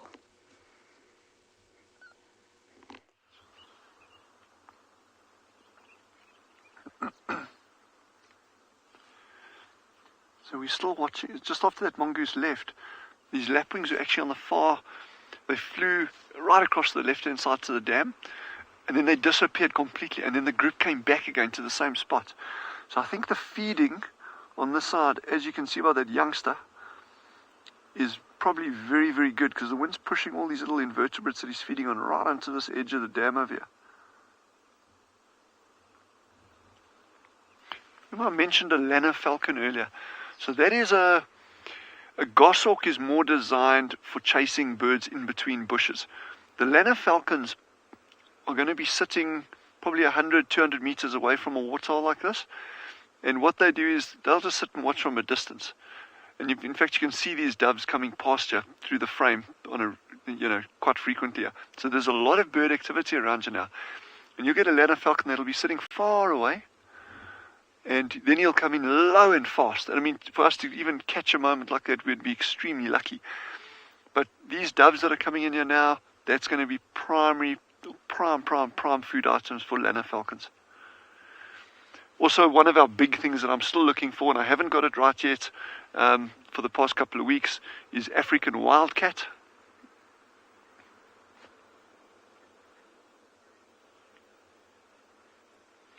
Uma has just asked, what does a lapwing's diet consist of?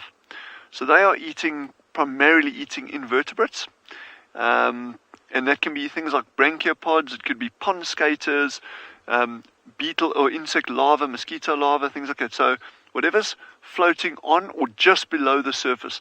I've actually also witnessed them doing a really interesting technique that some of your wading birds do it, where they actually walk in the water and they shuffle their feet a little bit, and that disturbs the sediment and any little invertebrates that are hiding down in the sediment.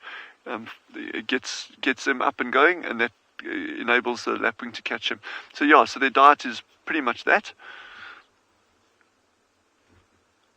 But look at all these doves, lots of doves coming down now as well, left and right. And I was starting to mention the African wildcat. That is a species that I haven't got yet over the past couple of weeks. Last night when Jandra and I came back, we saw one on the road. So Timothy has just asked, what kind of doves are these? These are Cape turtle doves. Cape turtle doves. Some people know them colloquially as a ring-necked dove, but that's actually a very different bird. So these are Cape turtle doves. And interestingly, we saw one that was actually still nesting 3 weeks ago, which was very late into the season. But that's the reason for that is probably the fact that our rainfall was decent this year. Well, it was average, so we got between 300 and 350 mils of rain, but it was really well timed. So there was a lot of plant life around and insects that could support youngsters.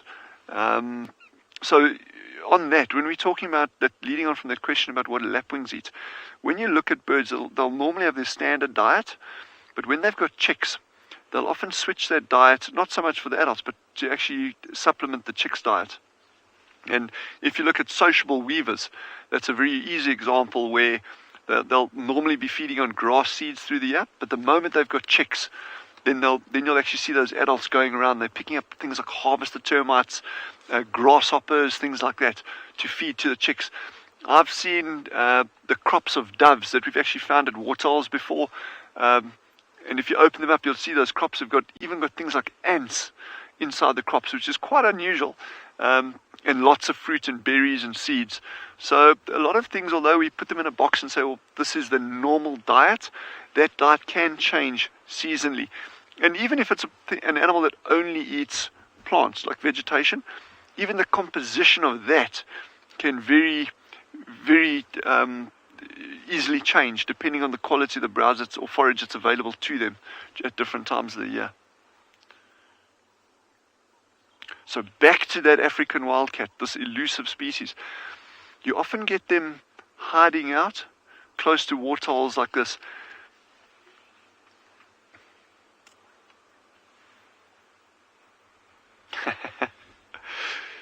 Jenna, who's 14, has asked a wonderful question in terms of the color of birds and that. So Jenna has asked, why are some birds, in fact a lot of birds, are the females more dull than the males? Certainly in terms of color. Okay, there's a very, very good evolutionary reason for that, or whatever you want to believe. And that is, the key thing there is, it's often your females that are doing the nest building. Some species both help with the nest building, but it's very often the female that does it, and it's very often the female that is the one that's consistently incubating those eggs. Now, you don't want to be sitting on your nest and you are super brightly colored. Then you're kind of like painting a target flat bang on top of your nest and saying, well, come eat me as fast as you can. Males in an environment tend to be more expendable because they are, by the nature, they are fighting, they are defending territories, they got to advertise territories, whereas the females are actually really the golden ones. The females, so to speak, are the golden goose. They're going under the radar. They want to be not seen. They want to hide their nests, hide their eggs, so they can raise chicks.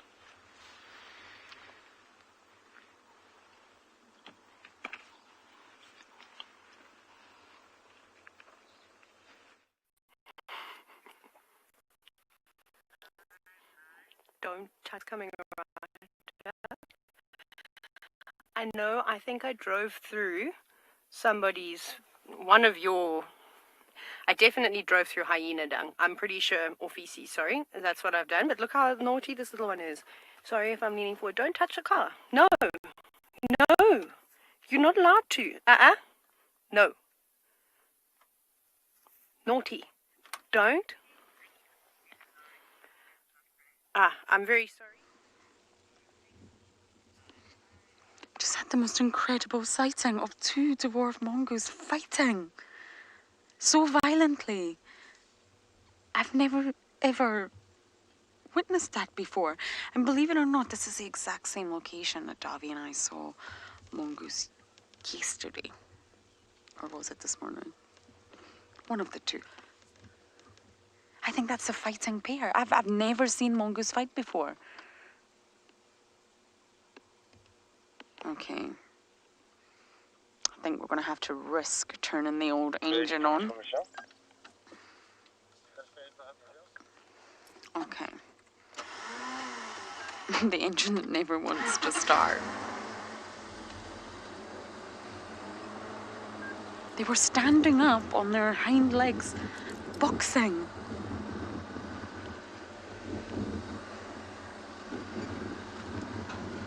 One of these mounds must be there. I can see them. Hold on, let's see if we can figure out some view for you. It was absolutely incredible. Maybe I can pop my nose in. Considering they're quite a social, tight-knit, cohesive group, it's very unusual to see them battling like that.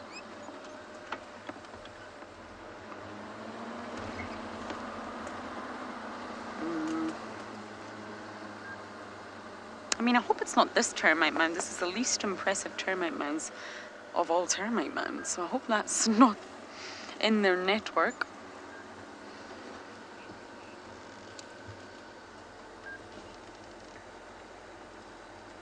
Krishna, this is a dwarf mongoose.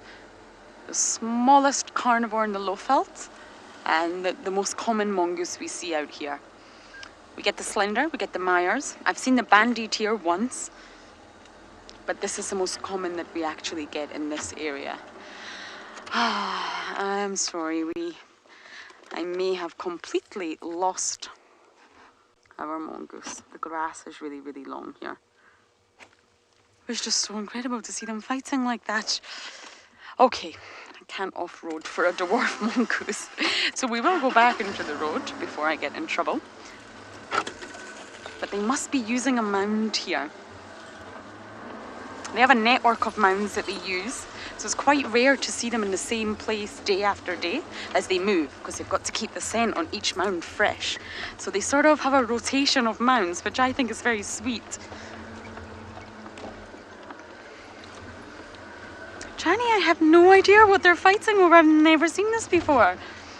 I can't answer that, I'm afraid. I've never seen dwarf mongoose box like that, standing on their hind legs like little meerkats and boxing.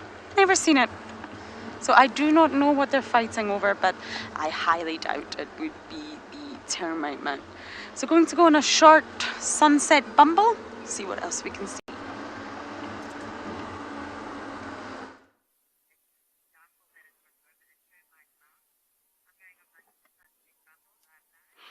So, well, you're back with us. We haven't gone anywhere. Now, the hyena on the right was the one that was very curious about our vehicle and right up to smell the car, but has now grown bored of us because we didn't touch it, we didn't feed it, we didn't do any of the things. And I was saying to Kat today that my primary school teachers would be so impressed that my self-control has improved tenfold, because I always used to fail the self-control thing, as you can imagine, when I was at school, but I've definitely got much better.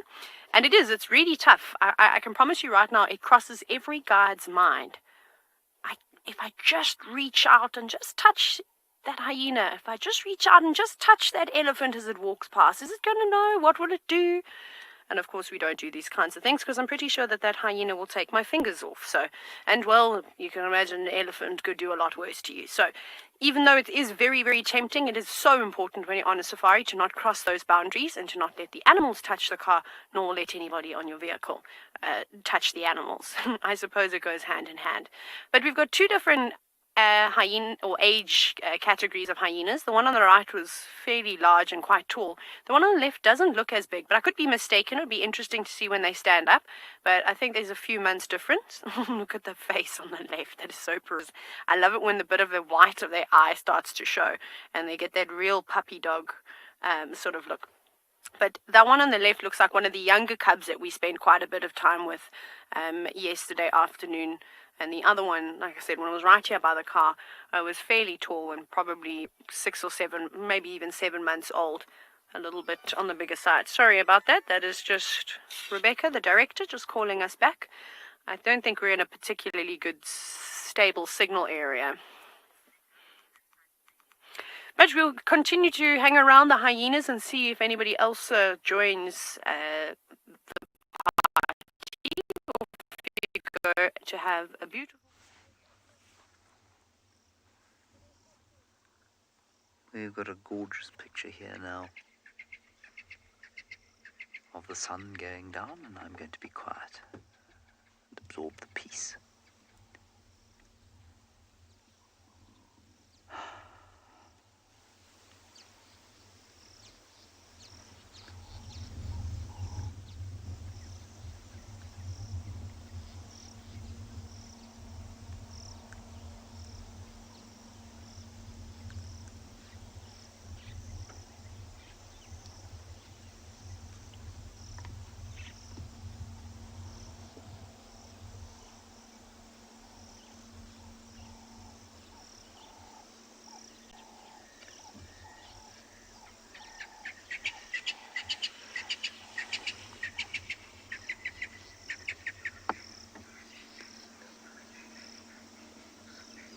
Mainly crested francolins you can hear, and a Natal spurfowl. And there was also, if you listened very carefully, a grey-headed bushshrike going krr, krr, krr, krr.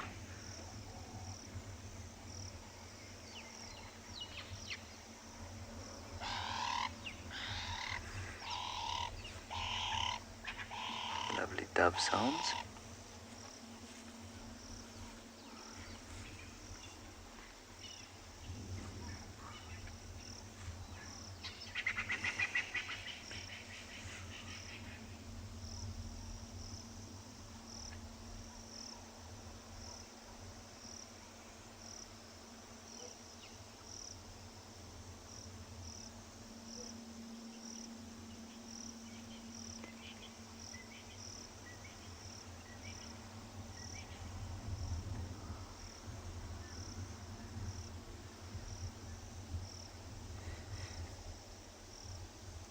Crickets are starting to call now, stridulate.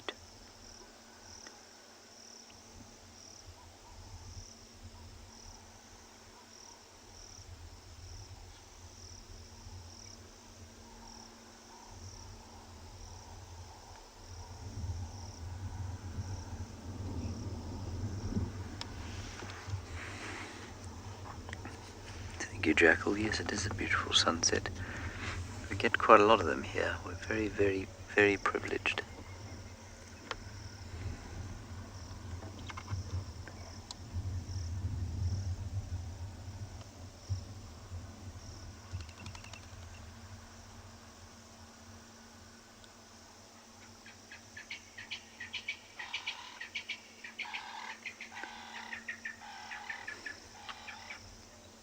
And there it goes. Now we shall move slowly along. Failed completely dismally in every way to find tracks of the leopard we've been looking for, or in fact anything else. So I'm not sure what we're going to see, but we'll do our best. Anushka, I think the sun and moon look bigger on the horizon because of the dust that they shine through. So basically I forget which property of light it is. I think it's probably refraction, make the sun and moon much larger because of the angle and therefore the amount of particulate matter that it must shine through before it reaches you. I think that's what happens.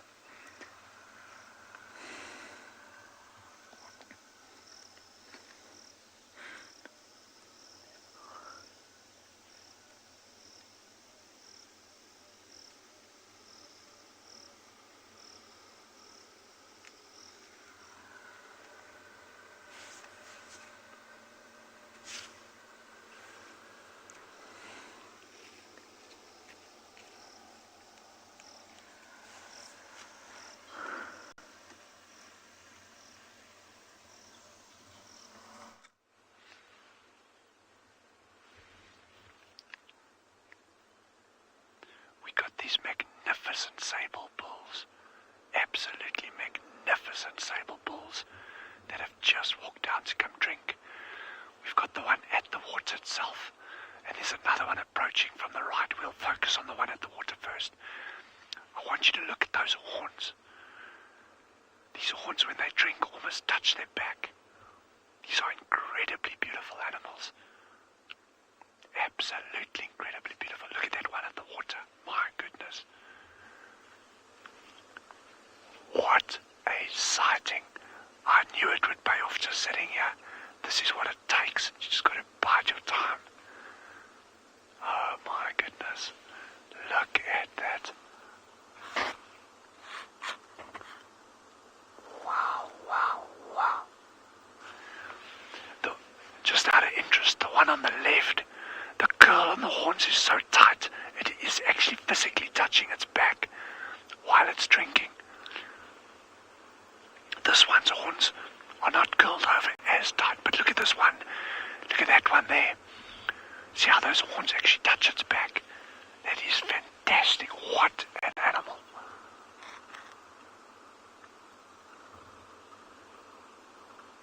Oh my.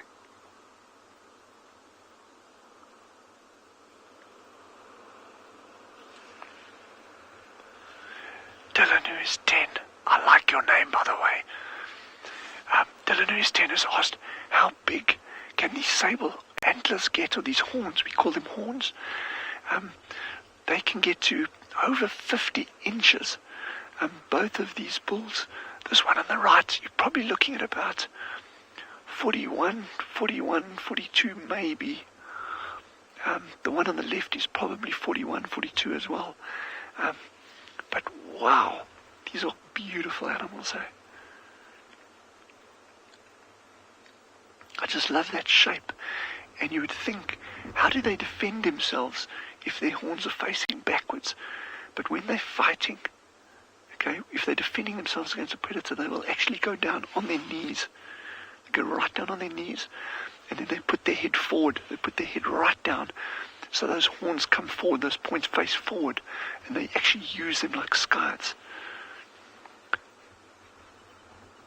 Ooh, what's going on here? So these will be two territorial bulls, dominant bulls in the area. And that one is exhibiting a thing called phlegm. So he's just smelling that other male. Yes, this is beautiful, beautiful sighting. This is incredible. So this is all dominance behavior. So I would say the one on the right-hand side that's moving going out to the right, that's probably the dominant one out of these two. And we've got a kudu that's coming down to drink now as well, a big kudu bull. Well, I'm so excited that we got these sable. Goodness gracious. Hey, it's happening. Waiting for just over 2 hours has paid off beautifully now.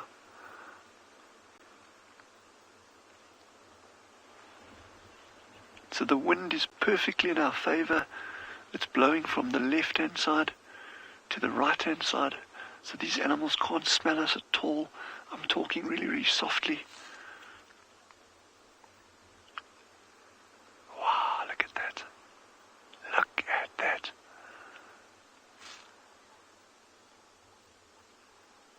Again, he's probably 6-7 years old, give or take. He's kind of the same age bull as this one, the skull that's lying at the dam here. So it's quite interesting. Chandra and I were chatting about it, that every day that we've been here, we've had so much animal activity. And today's the first day that we've actually had almost nothing until now. So I think it must be this wind, this cooler weather that's settling in, that's doing this to them. But I'm just really pleased, very grateful in fact, that these two sable, the mongoose, this kudu, have popped in now. It's just so good to see. Still very alert, those ears are back, just twitching the whole time, listening for any sound of danger, presence of wild dog, cheetah, leopard. Although both of these sable bulls and this kudu It'll only really be wild dogs that would be a threat to them. A lion potentially as well, of course, yeah.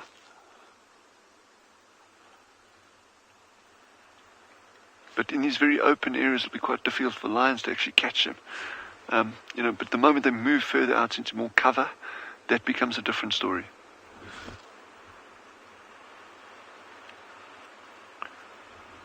So I'm loving this light on the kudu with those ripples on the water. It is just beautiful.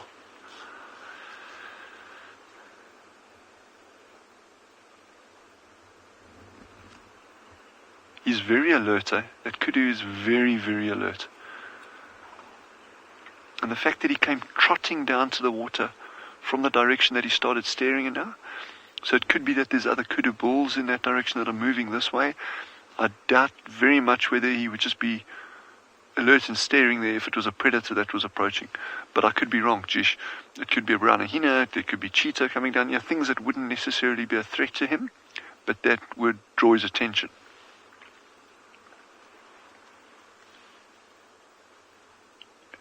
Oh, wow, I'm so happy now.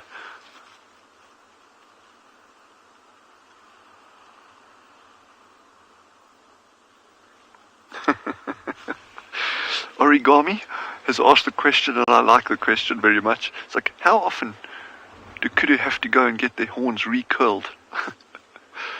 This is like a once-off treatment. So you got that curl, it just stays, it just sits.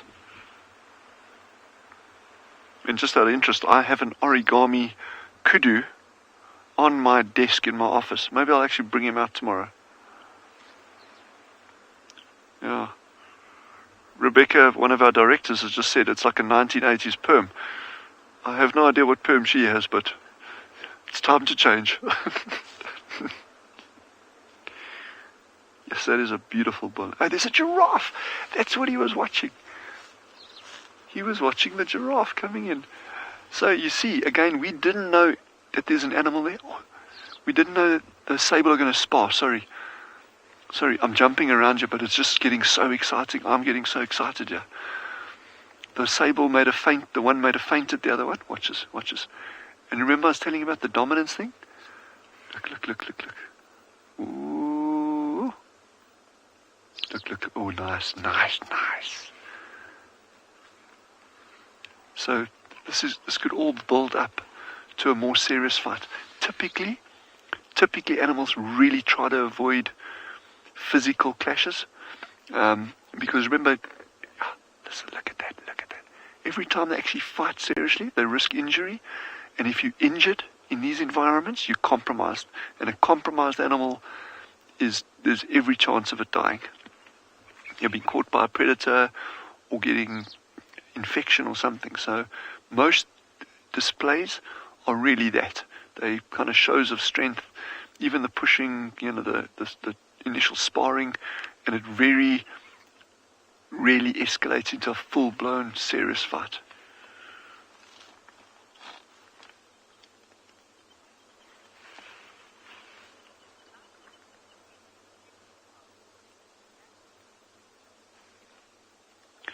Sorry, Joyce asked a question. I just lost it a little bit there. How are the horns?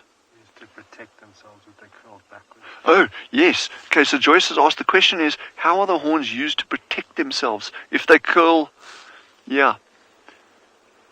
If their horns curl backwards, how do they protect themselves? So Joyce, if you watch carefully, if these animals start sparring again, okay, you'll watch, look, you'll see they can actually put their head right down. If they start fighting seriously, they'll put their head right down, and then those points are actually brought forwards. And then they use them like scythes. They are absolutely lethally dangerous. And they are incredibly strong, and they're incredibly fast. And there are numerous records of sable actually effectively defending themselves in attack against lions, where they'll actually kill lions. But this, what you're seeing now, this side-on, is classic sable. These two bulls are just sizing each other up now. That's all they're doing. They're kind of getting the measure of each other. Look. You remember I was saying about the head down? And they can inflict very, very serious injuries on each other like this. But at the moment, this is all just sizing up, sparring. Yeah, just when I thought it was going to be a nice quiet afternoon at the water, we get this. Oh yeah. Just never, you just never know what you're going to get. It's like a box of chocolates.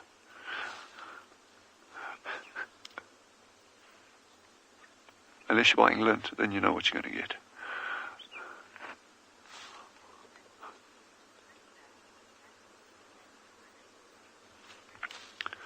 Patricia has asked, what animals are Sable related to? So they are antelope. They are antelope, but the one that we get at Tswalu that they're very closely related to are roan, R-O-A-N, roan antelope, and they both belong to the same genus, which is Hippo. And this is Hippo niger, meaning black. And these bulls are strikingly beautiful animals. In South African, one of the local languages here is called Afrikaans. It's very similar in some ways to Dutch. And the Afrikaans name for this animal is a swart wit pens, which means a direct translation is it's black with a white stomach. Swart is black and a wit is white and pens is a stomach. So it's a black white stomach. I think that's fairly apt.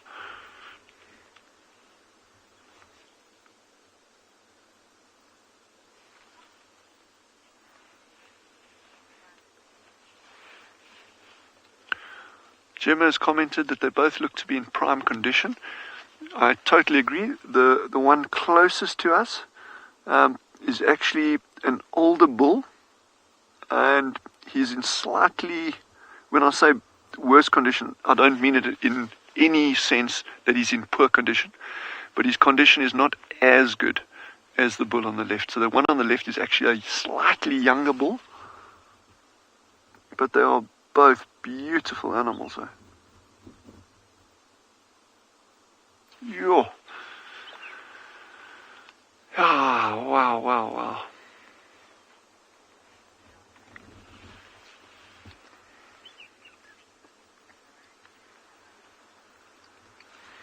So there's a big giraffe bull that's also come down here, and but I'm just so enjoying the Sable and that. And it's something that you don't see all that often. I mean, you see it on Tswalu regularly, but I think for many of the viewers, you don't see it all that often, yeah. But have a look at this big giraffe bull. And remember we mentioned how the kudu was watching something in the bushes there? We didn't know what it was whatsoever. But there you go. It just shows, even if you cannot see something, the things around you in the bush are always giving you little clues if you just take the time to observe carefully. Their entire survival hinges on being vigilant and being able to pick up clues from other things. So that kudu will stand and watch something. No, okay, there's a sound or there's something walking there, I'll watch it. And that'll often give it away. And there it is, the giraffe.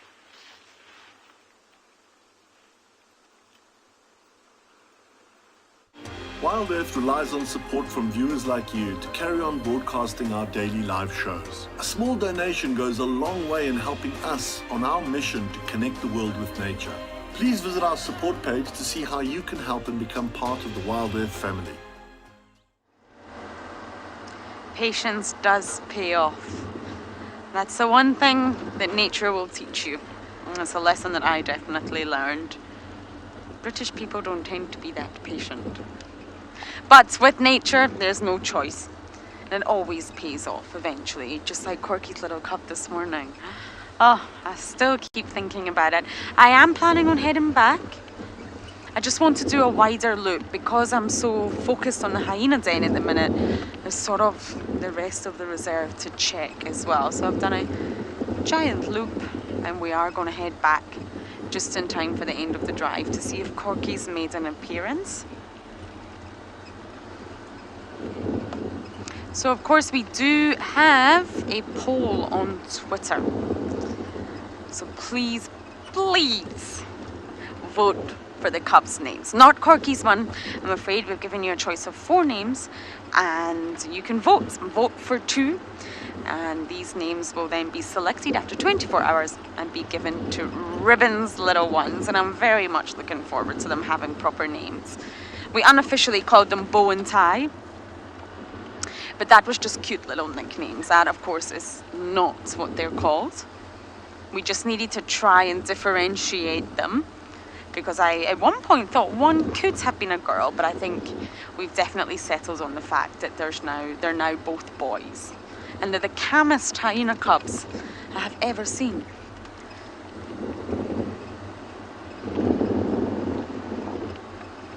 They really, really are very calm with one another, and their gentle approach to the young one this morning was just heartwarming.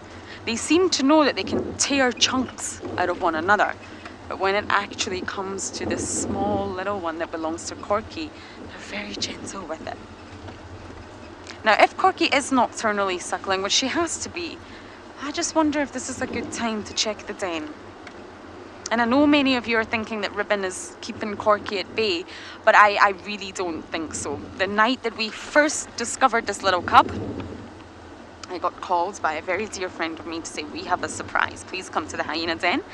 So when I went there, the cub was there, and both Corky and Ribbon were there, and it was long after sunset. So I'm just wondering if that's exactly it. She's just coming once the sun sets. Sorry, I'm just doing a junction check.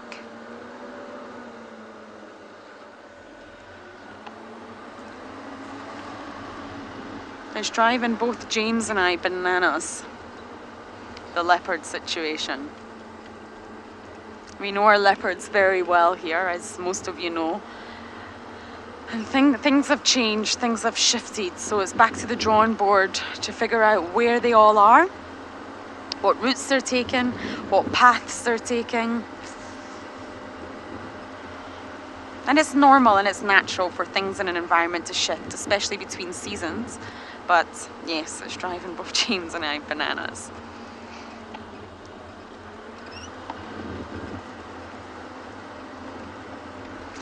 Bella, I hate to say this, but I have had not a single update. He was with Trishala, I don't know how many weeks ago now, 2-3 weeks ago. And that was the last time he was seen with WildEarth. I do believe he has been seen after that in Buffelshoek, scent marking, which means he's not nomadic yet. Many people are assuming he's starting to become nomadic, which could be happening, but he's definitely not completely nomadic. Not if he's scent marking and sawing and acting like a territorial male. And it just breaks my heart. If any of you are new viewers, Tingana is my absolute favourite leopard. I love him to pieces, and the thought of not seeing him again, oh, I can't talk about it, everyone. You all know I'm a bit of an emotional mess anyway. But as far as I'm aware, he's in Buffelshoek, and what you've got to realise is Djuma's actually a really small property. Buffelshoek is huge. I think it's almost 7 times bigger than Djuma, 6 to 7 times, and therefore maybe he's just not been found. Maybe he's actually being a very good leopard. Leopards are elusive in nature, and maybe Tingana's just being very elusive. So don't worry, everyone. Tingana's bounced back before when we've been worried about him, and I'm sure he's fine. But yes, Bella, it's breaking my heart ever so slightly. Is that something on the road, or am I imagining things? That's a hyena. My eyesight's really not great when it gets to this hour. Who do we have here? I do not know.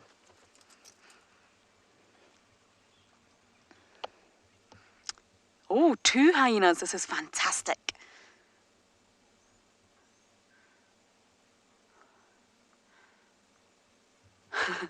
Look at that catwalk. I'm sorry, they own it. Hyenas own it when it comes to walking down a road like this.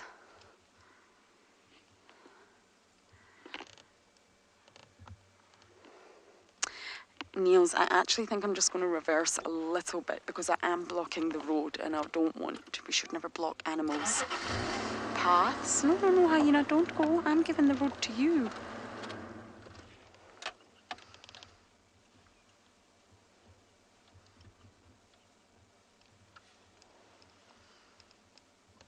come back again. See what they're doing? They're zigzagging. They're catching the scent of the animal.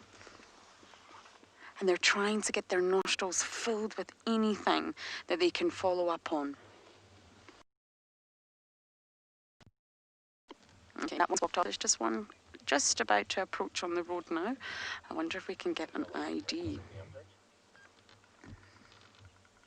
Oh, the anticipation.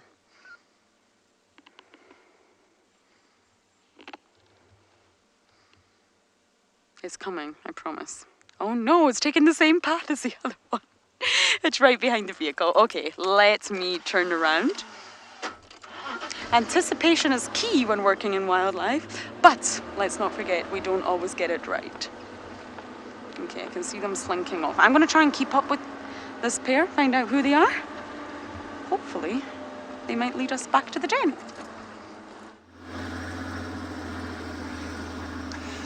So welcome back to andBeyond in Ngala. So unfortunately we had a massive power failure in the whole area, and because of that we couldn't go live, and so myself and Owen were really just itching and biting at the bit to try and get out and see if we can find the leopard, because this morning there was reports of a leopard in this area. So that's why we're in this riverbed. We're in the Timbavati riverbed.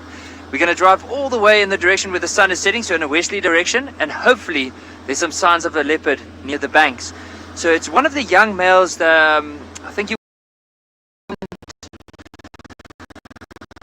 Rowan. It's called the Makoti male, so basically the vulture male leopard. And the last time he was seen was just after morning game drive in this area. And because of his movement and being like it cooling down, he could have moved anywhere here, but we're hoping that he might have moved into the river, or if not in the river, just outside the river. So that's why we're doing a loop and then going onto one of the roads that's on the bank of the river and see if there's any signs of him. And of course, whatever we find, we find. Hopefully that porcupine, as we mentioned, if there's a signs of porcupine, African wildcat, civet, serval, don't really see them because they're not really used to vehicles. So sometimes if I do hear the noise of a vehicle, they might just move off, but you just never know.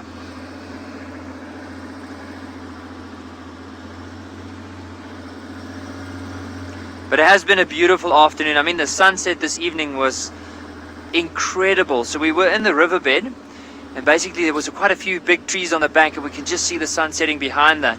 And it's still nice and warm. It's not as cold as some of the other evenings.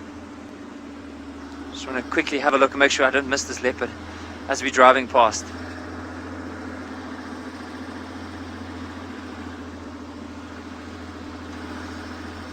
So basically what I'm trying to look out for, especially with this particular male, so sometimes he'll sometimes just lie down with his head facing away from us, so you can't see the reflection of the eye. So possibly that white tip at the end of the tail is something we could be looking out for. And Pat, with the soft sand, so how we do it is, so with these vehicles, they do have low range, and I think if we didn't have a low range or diff lock, it would be very difficult. I think the vehicle would just basically bog down. So because of that, we just put it into low range, second gear, and then the vehicle would drive. You can basically see it, like I don't even have to touch the steering wheel, because basically because of the tracks in the riverbed, it will follow that. So now this is what I'm hoping for, is that we will be able to see possibly any signs of this male. We haven't seen any tracks, so which is a good news to us, because then we know they haven't crossed off to our right. So possibly he could still be lying down off to the left.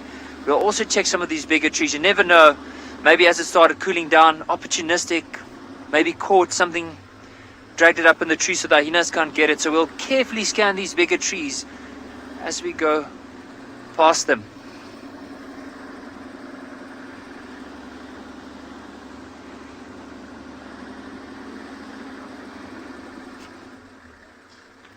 So now I just want to take it out of the low range into high range, because if I don't do that, then we're not going to get very far very quickly.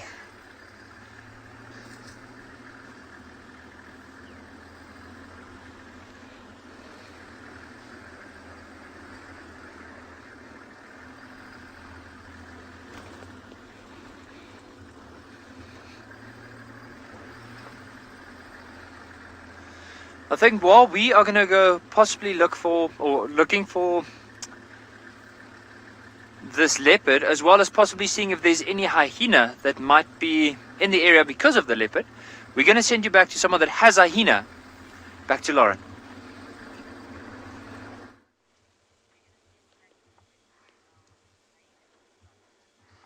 We've caught up with them, the two of them. This is Luca, Mr. Smiley Face. He's got a smiley face with a spot pattern. And I think everyone, I could be wrong because we've not had a good look at it yet. The other one is Kosa, who we've not seen in quite a while. They're heading in the direction of the den, but they're stopping, they're smelling, they're stopping, they're smelling. And it really emphasizes what we say about nocturnal animals. It's chilly now, the sun is going down and the hyenas are awake. They're yawning and they're...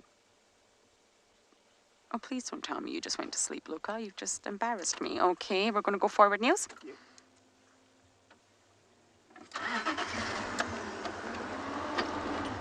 Okay, there's Kosa there. So I'm going to try and... I think it's Kosa. Let's see if we can just get a little bit closer. What a day for hyenas. Oh, okay, yes, Luca's gone to sleep. That's great. I was just telling you all how active they were. They've both gone to sleep. Oh, you know, in wildlife, we're going to focus on this one because I think it could be Kosa, but let's take a better look. Wildlife will always throw you under the bus. A little bit tricky to see the spot pattern. Definitely think it's male. I think this is Kosa. Got a heart, love heart on his right side. But please, hyena experts out there, if you can figure this out, do let us know. Hashtag WildEarth. Some of you are incredible. But if it's Kosa, that's great news because we've been a little bit worried about the lack of sightings of him. So it's two males. And they've just gone to sleep in the middle of nowhere. Luca's right there, not too far away. And they were just strolling along the road. Wanderers. I imagine when the sun goes further down, they are going to head to the communal den. They're part of the Djuma clan. They're immigrant males, which means they were not born into the Djuma clan. But I imagine they're just going to sniff their way. If they come across a leopard, bingo. If they don't, then I think they're just going to head to the den and see what's going on there. What a lucky find.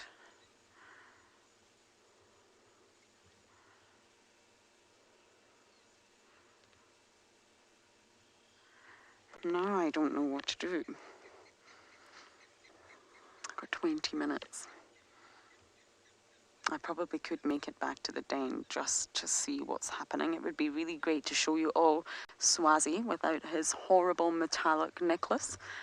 For those of you who maybe didn't get the update this morning, it's gone. How do we know this? Well, he was in camp all night last night, as he always is.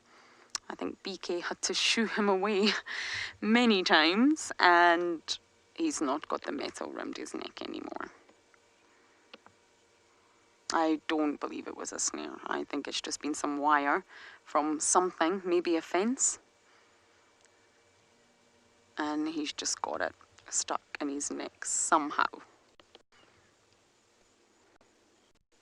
But it's gone now, and I think he managed to pull it off himself, which is great. It was loose, so he probably just needed to somehow rub his head against something and get it off. But it would be really good to see Swazi and, of course, Miss Corky. So I think that's what we're going to do. I think we're going to head to the den, say goodbye to this pair. Okay, so as I head to the den, I'm going to send you guys back across to Dylan.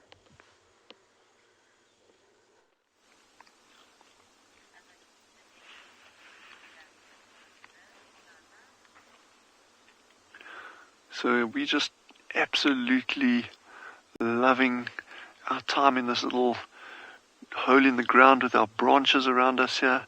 But while we're here, we found something quite interesting. And I just want to show this to you.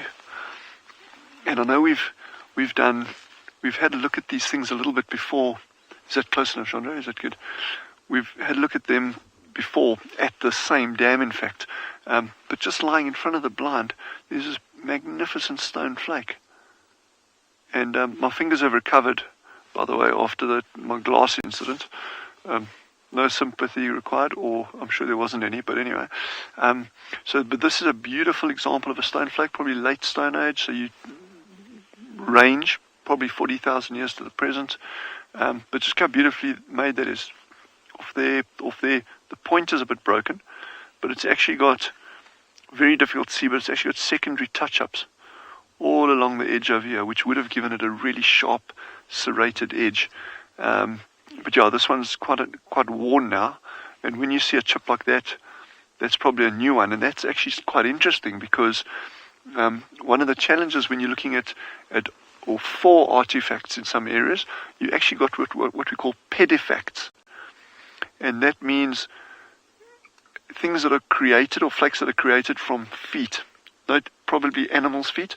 In other words, animals walking to and from a waterhole over rocky ground will be knocking rocks against each other, and you can get flakes coming off. But it's rare that you'll ever get a flake that is this symmetrical in this pattern as the ones that we're finding over here. But yes, that's just interesting. Yeah, we've had a mongoose drinking, we've had tons of birds, giraffe, kudu, sable, bulls coming in sparring. But there's also the other side of it, the early history of man, that is very, very prevalent in these areas. There's always something to see. Even if there's nothing to see, there's always something to see, I promise. And we will find it. But what scenery, eh? Look at this. And it's so great that you're all with us, that you can actually share in this, participate in it, and get involved. That's the best thing ever.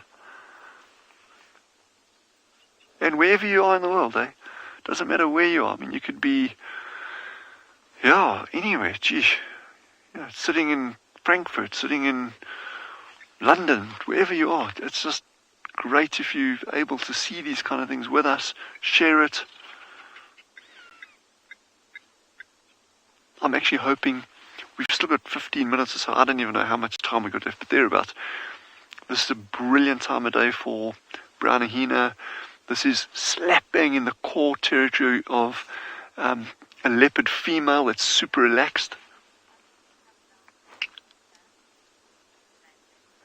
So Magic has asked about one of my favorite animals, another one of my favorite animals.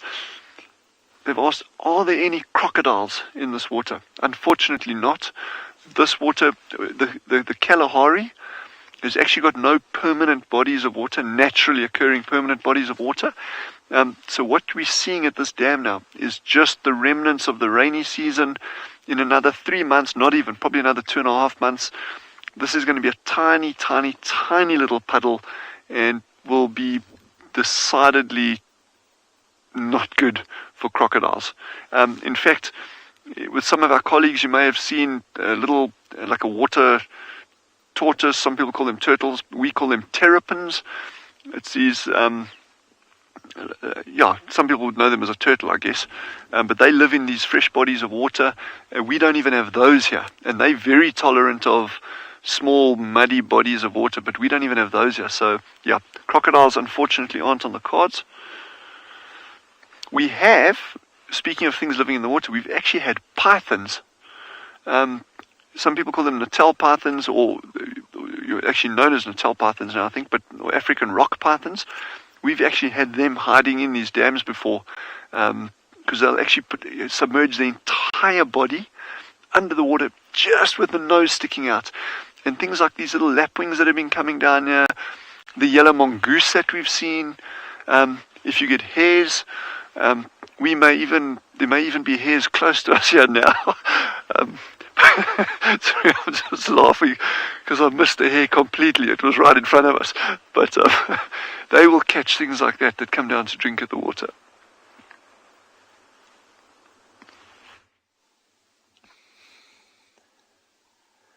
So we've gone into infrared mode, and as we are searching for this leopard, we just came across this herd of wildebeest. But you can see the wildebeest often, especially at night, they do move into these vast open areas, because then it allows them just to scan to see if there's any potential danger around.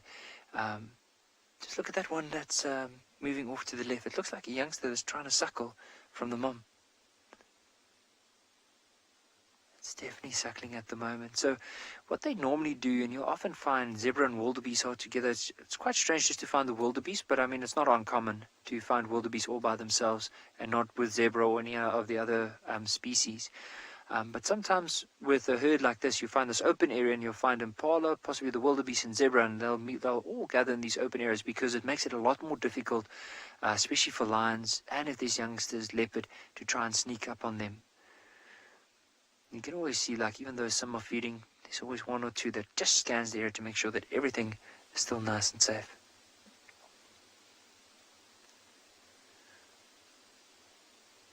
I think one of the best things for me, like, I mean, that it always enhances a guide's experience as well, as when you're able to watch something like a wildebeest in this infrared mode where you do not disturb them at all. And the other thing is, normally when this time of the evening, you almost like start carrying on, but I think sometimes you miss out on quite a bit of behavior, especially being able to watch them this time of the evening and a little bit later, because I mean, it is a common animal that you probably see almost on every drive, especially up here at andBeyond and Ngala. However, I mean, each individual has its own characteristics, and it'd be interesting to see what they will be up to, especially during the evening, because I also found that more and more research show that as soon as animals are being monitored at night, they're discovering completely new characteristics than they would normally knew about them, because of the fact that they only monitor them in the daytime.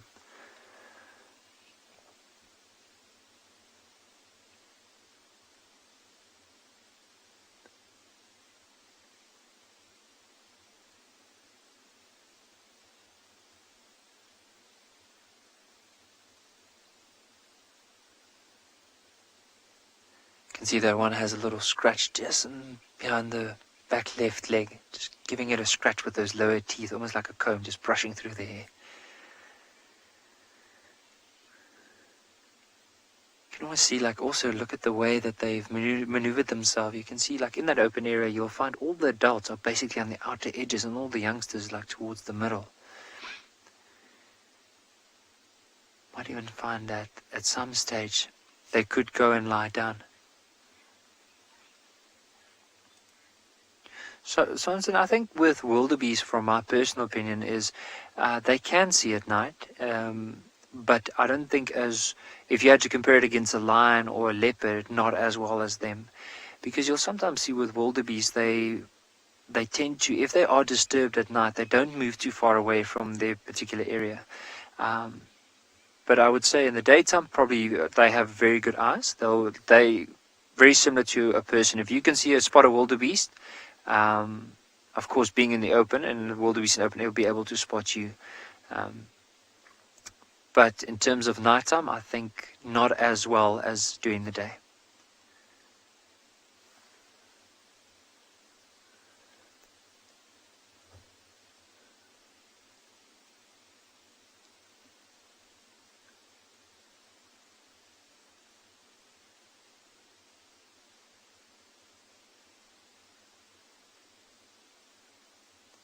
So what I think for now, so you just notice the way that they've positioned themselves, the way that they're moving around. I think this is probably where they're going to be for the evening. So even if they're not disturbed, tomorrow morning they might still be in this area here.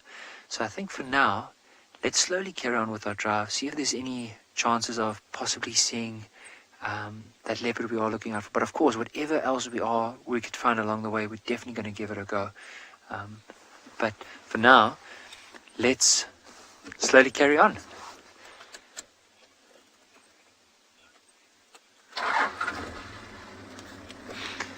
Penelope, that's a very good question. So I personally don't think so, because I mean, with the reflection that you're seeing now, so with the infrared light you can't really see it, but with the normal light, as soon as you shine, like, it actually reflects and it comes back to us. So if, let's say, we were two people walking in, or two people shining a light right in front of us, and it reflects back to me, the person that's maybe 2-3 meters away from me won't be able to see that reflection in the eye because it comes back to me.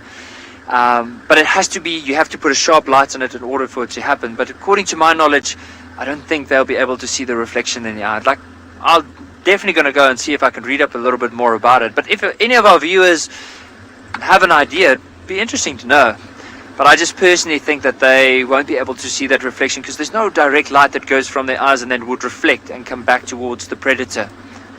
I think the predators would probably rely a lot on movement in order to, especially from a distance, in order to spot something, or maybe even smell, because at night sometimes the wind will pick up, and that's when the predators start moving, and they tend to move almost like along the wind or into the wind. So if there's any prey, they can use their cover and their smell to try and get as close as possible, and then plan the hunt.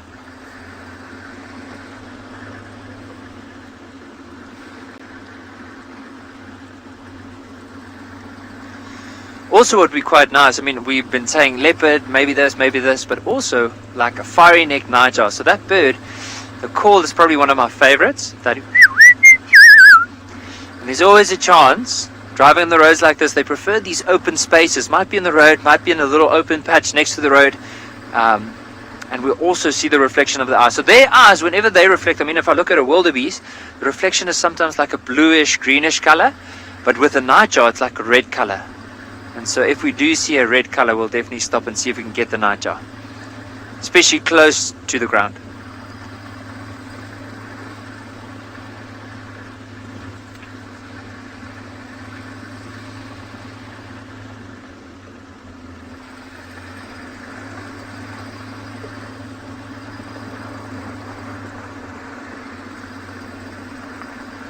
So there's a bit of water that's coming up on this particular area we're driving in now. So we're hoping, I mean, we haven't seen anything in the riverbed. He might have decided to go in the opposite direction of where we're looking at the moment. But there's still always a chance that we can find him maybe going to water, or maybe even going to explore some other areas where there's possibly more impala.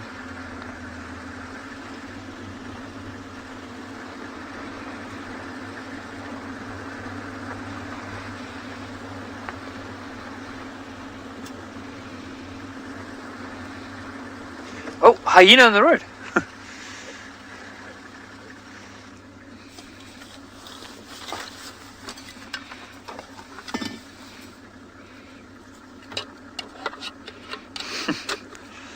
I think it just moved off.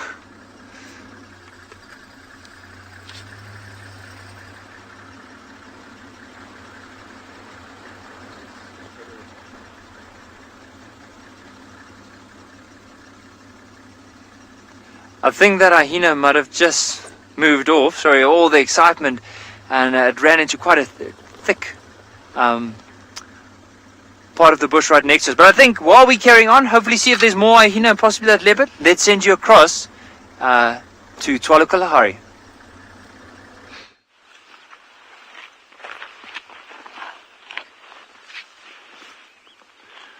So Sheldon the shelduck, and we're calling him Sheldon because it's a good male name for a shelduck. And it's actually a friend of mine in Kenya that suggested the name. So I think it's a lovely name for a shelduck. And he's just came barreling in. He left earlier, but he came barreling in from the northeastern side. There's another dam about 3 k's away from here. Came shooting in from that side, and he's landed here again. So this is going to be my target over the next 2 weeks, apart from porcupines and African wildcats and tree rats. I still want to try to get for you, not just the nest. So I've got a whole lot of species that I'm still going to be working on, but trying to locate this nest. And I'll tell you one really cool thing here. I contacted a friend of mine down in Cape Town, and he's an incredibly good birder, top notch. And I phoned him, I contacted him yesterday and said, listen, Rob, have you got any suggestions on locating a shelduck nest? And he just said they're incredibly difficult, and really the only way, same as we do with any other bird nest, is when you see it fly, go to where you lose sight of it and then go sit there, and then just keep leapfrogging like that, and hopefully you get it. But their nests are incredibly difficult to find. I've never personally seen one, so this is going to be a big one as well if we can get it. And then we can also kind of follow them like the baby meerkats.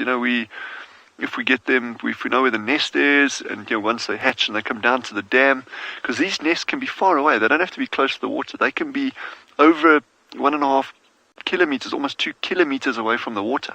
And then they've got to incubate the eggs, then they've got to hatch out, and they've got to walk with those tiny, tiny, tiny little ducklings all the way back down to these dams. That's running the gauntlet of any number of predators on the way. Yeah, so it's going to be interesting to keep tabs if we can find the nest. And it's a big if, but we are already, for the past couple of days, we've already been putting a fair amount of effort into it. But there's nothing like more effort to pay off. So we'll graft on that one. But what a beautiful afternoon, eh? Yes, it's really good. Really, really good afternoon. I'm still not giving up on a brown hyena coming down, or a leopard, or a wildcat. That would go down like a homesick mole if we could get a wildcat coming down to drink.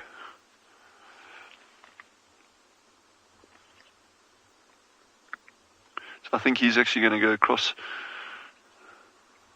He's been slowly feeding up and down. And his responsibility is big. He kind of does, while the female's down the nest site, he does territorial patrol, keeping other ducks out of the area.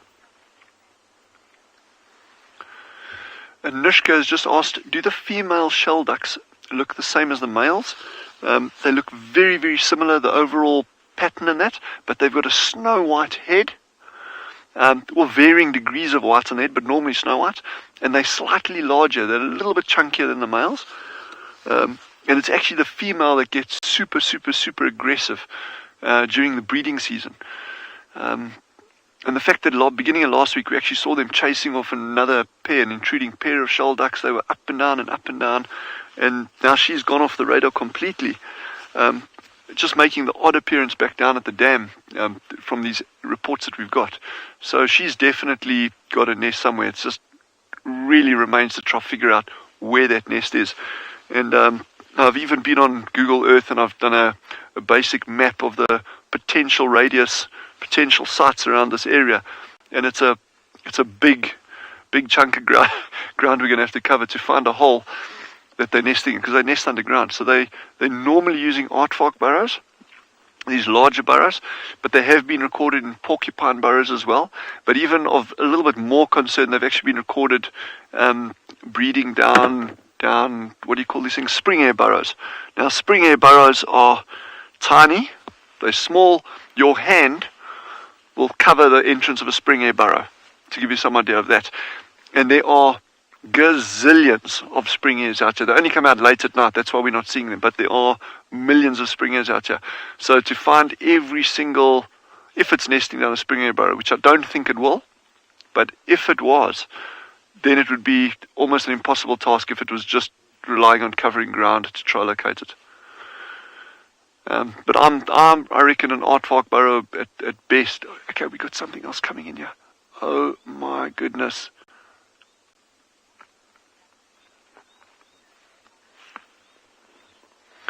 Ian has asked, what will the ducks do if it snows tomorrow? They will put on a down jacket. Or they will lay down. But no, they won't do anything if the female with the eggs will be underground, so she'll be keeping the eggs nice and warm and safe. There'll be no issues there. Nice, good regulatory properties of these burrows. The male, he'll probably just do his best to shelter maybe on the edge of the water under the bushes, but I don't think our snow falls up in our areas, and I've seen that twice in 15 years, or normally it's like a coating, a dusting of snow at best. You know, we say snow, but it's I wouldn't try skiing on it.